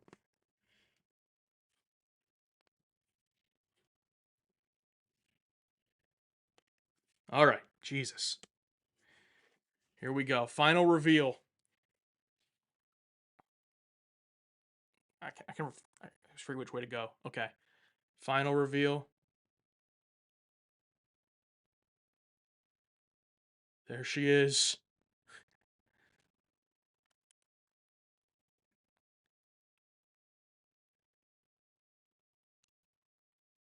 Close the door.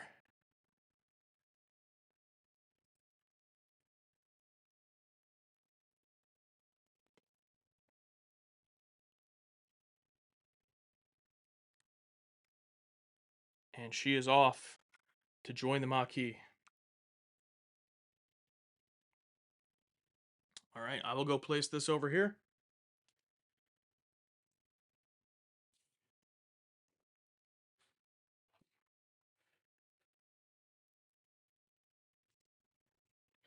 Right above our Magellan shuttle that Webb sent us. Now throw it on the ground. That's the what do you call that? That's the not inner thoughts, the intrusive thoughts. That's the intrusive thoughts winning right there. All right. That took me 3 hours. There's some extra pieces here I'm going to put back. But before I go, I wanted to watch the Let It Snow video of Patrick Stewart. Now, I guess there are multiple versions of this. I'll keep this out. Multiple versions of this, and there is one version that still has spoilers in it that I can't watch.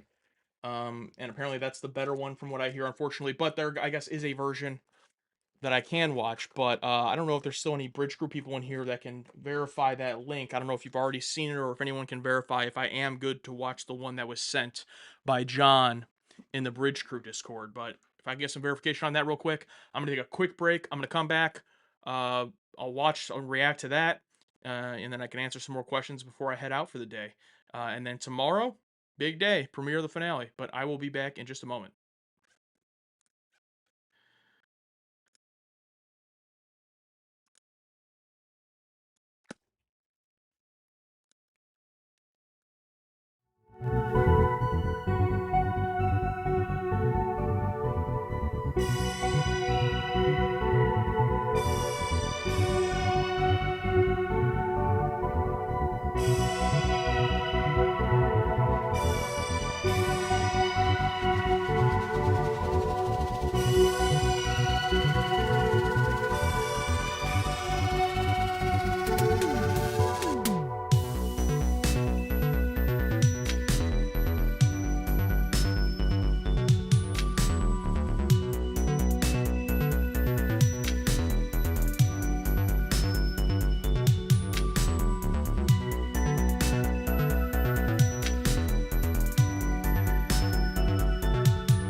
I'm back, y'all.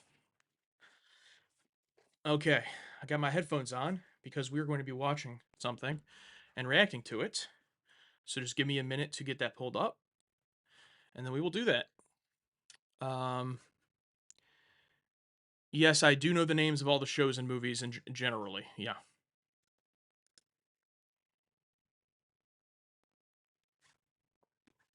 Generally speaking.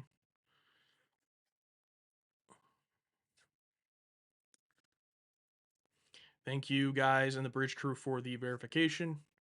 And there's my picture with the DS9 hat. Awesome. Okay.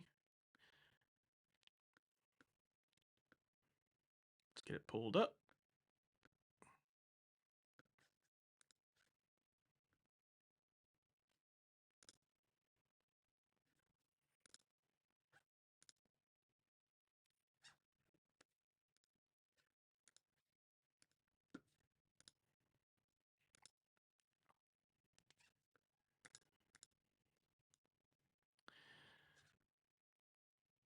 Okay, put this over here.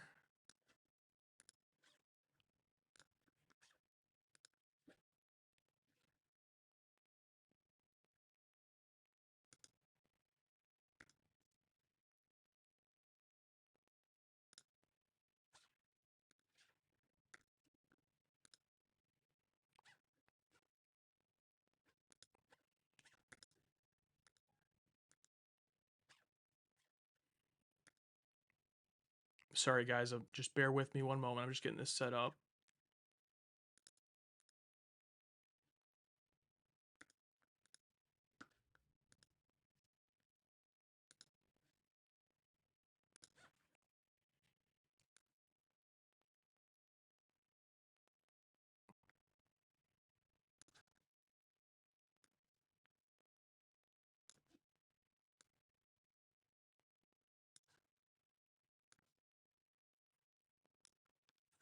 And I hope this doesn't get copyrighted. I know it's like a parody or whatever, but hopefully we're good on that end.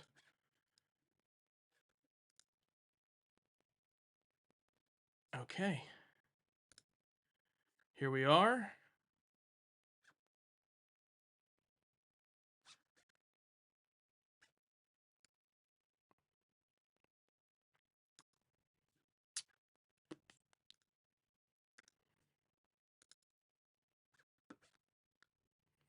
All right. So I'm going to go ahead and act as if I am doing a video intro here so I can clip this. And before I get into it, just want to preface again, I typically don't do these I have no idea. I'm guessing this is just Picard singing the song, but again, just want to preface this is not my wheelhouse. I don't typically do this kind of stuff, so I hope it's fun and engaging and entertaining for y'all. I'll do my best. But okay. I know you've said probably a million times, have you started season 3 DS9 yet? No, we have not. We'll be starting first week of January. All right, I'm gonna get into the video.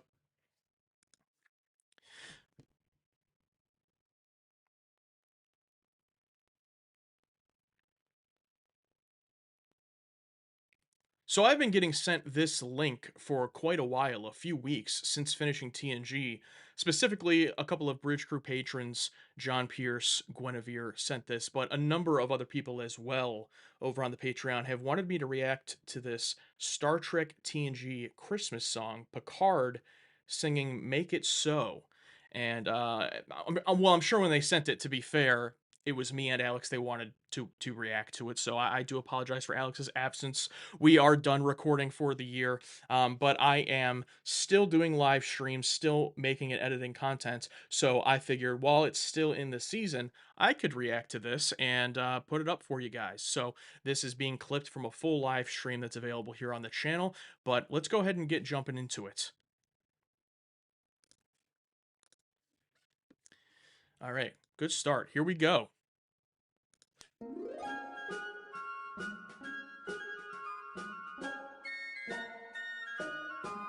Oh, the weather outside is frightful. but the fire is so delightful. And since we've no place to go, make it so. Make it so. Make it so. Man, it doesn't show signs of stopping. And I brought me some tea Earl Grey hot. The lights are turned way down low. Make it so. Make it so. Make it so. When we finally kiss. Good night. How I hate going out in the storm. Oh, we got the Riker feature. But if you... Really? Shut up, Wesley. All the way home, I'll be... Warm. Oh, the fire is slowly dying.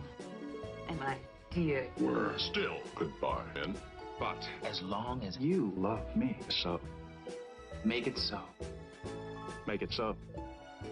Make it so.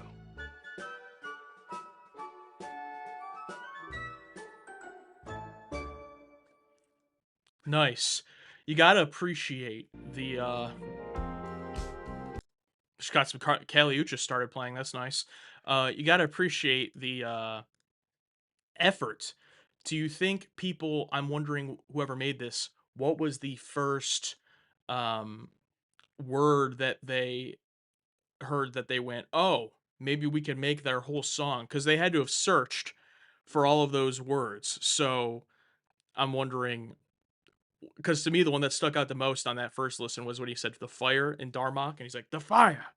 That was pretty funny. I'm also glad that we got a lot of the cast in there too, not just Picard. That was fun.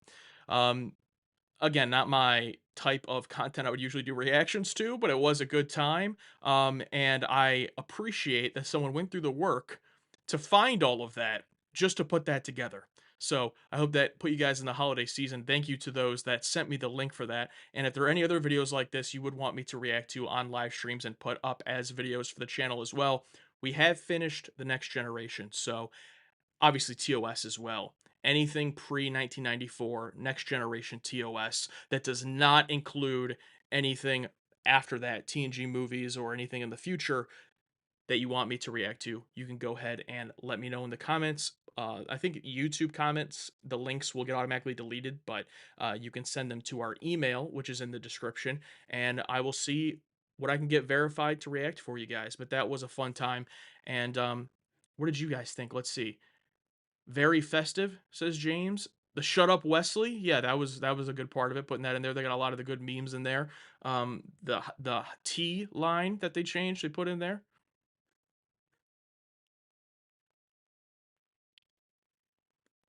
Can't do the Picard song. Okay, yeah, there's another song I think people want me to do. Did you watch the Con the musical I edited for you? I have not watched anything. I have not watched that, Badger. No.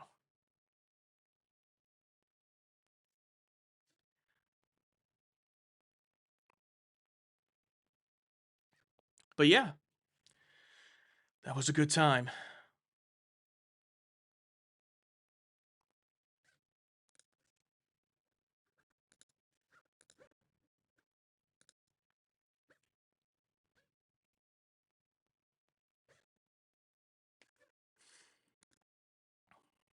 The editing on Con the musical will blow you away. You mean the editing as in the editing you did?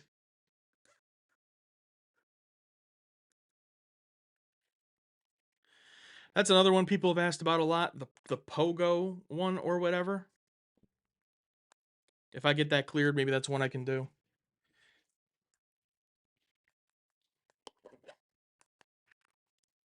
The editing they did? Okay.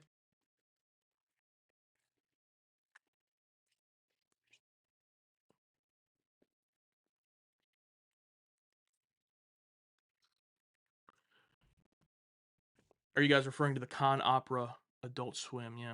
But yeah, Badger did email it to me. I have not gotten a chance to look at it in any way in terms of consideration yet. But we're gonna be doing a lot more live streams. The reason I did this one on my own in terms of reacting to that is because by the time Alex and I did a live stream together, we wouldn't be it would no longer be the Christmas season. But we'll be doing a lot of live streams in January. I say a lot. We'll be doing at least a couple because we got to do the tier lists, which we'll do live, and then we're gonna be on the break on YouTube, so we're probably gonna build in some time to do some live streams. So that'd be a good time to react to other stuff like that.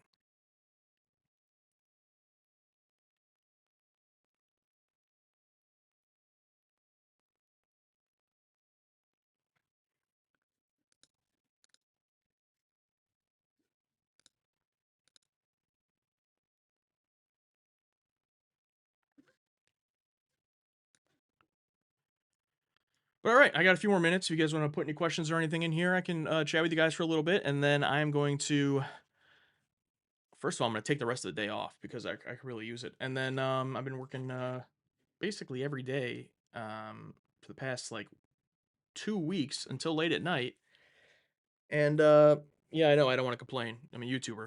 But yeah, take today off. But tomorrow is big day, live premiere on YouTube for the finale of TNG. So even if you already saw the Patreon version, hopefully we'll have some fun there in the chat. I'll be there in the chat. It'll be at 11 a.m. Eastern time. And then Friday, the X-Files video, and then some surprises next week, as well as the Deep Space Nine Season 2 finale. So this was a fun time. I'm glad that I got the shuttle done, so that next time, whether it's me that does this stream or it's Alex and myself, we can do the Enterprise and the shuttle is done. So I am happy with the progress we made today, and it'd also be funny to see how long it takes for us to actually finish all that. Did I see you at a JCW event? I If you're referring to Juggalo Championship Wrestling, no, I've never been to one of those, so no, you would not have seen me.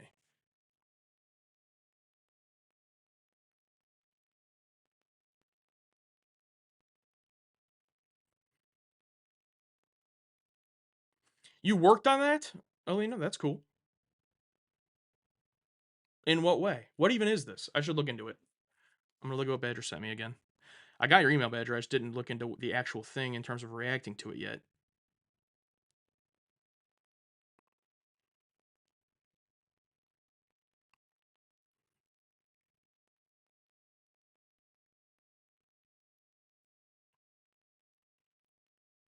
Wait a minute. Where did you send this to me? Did you send it to me in Discord or to the email?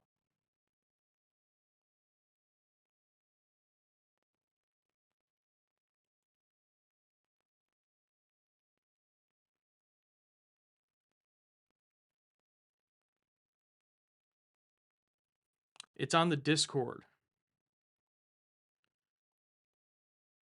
Okay. All right. Well, then it's gonna be a little bit hard for me to find it. Let me see.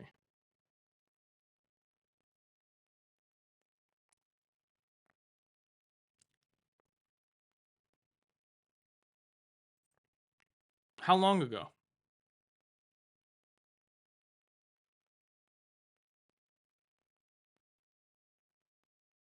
Oh, you sent it to my DM? Okay. Well, that'll be easier. Wait, okay. Again, which DM? Patreon or Discord? Oh, I see it. Patreon. Okay. Oh, this one. All right.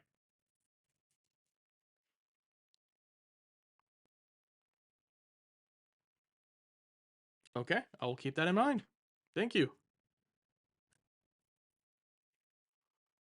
Just want to say thanks for the channel. Love it. You're so articulate and insightful. Great to see young guys living classic Trek. You bring fresh energy. Thanks for everything. Well, thank you, Scripture Man. I really appreciate that.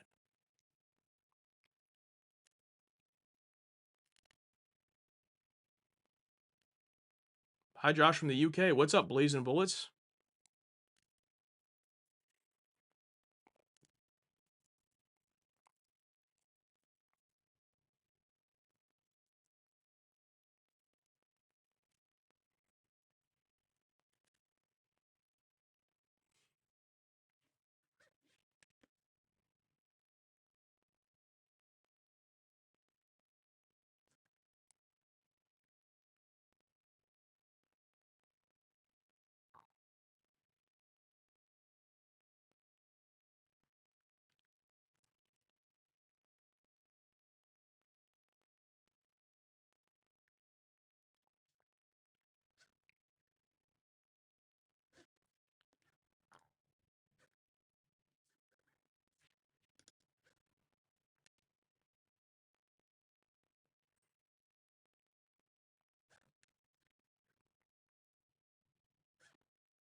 Always be honest if you hate something. I find negative reactions fun. Well, we will always be honest. I do appreciate that.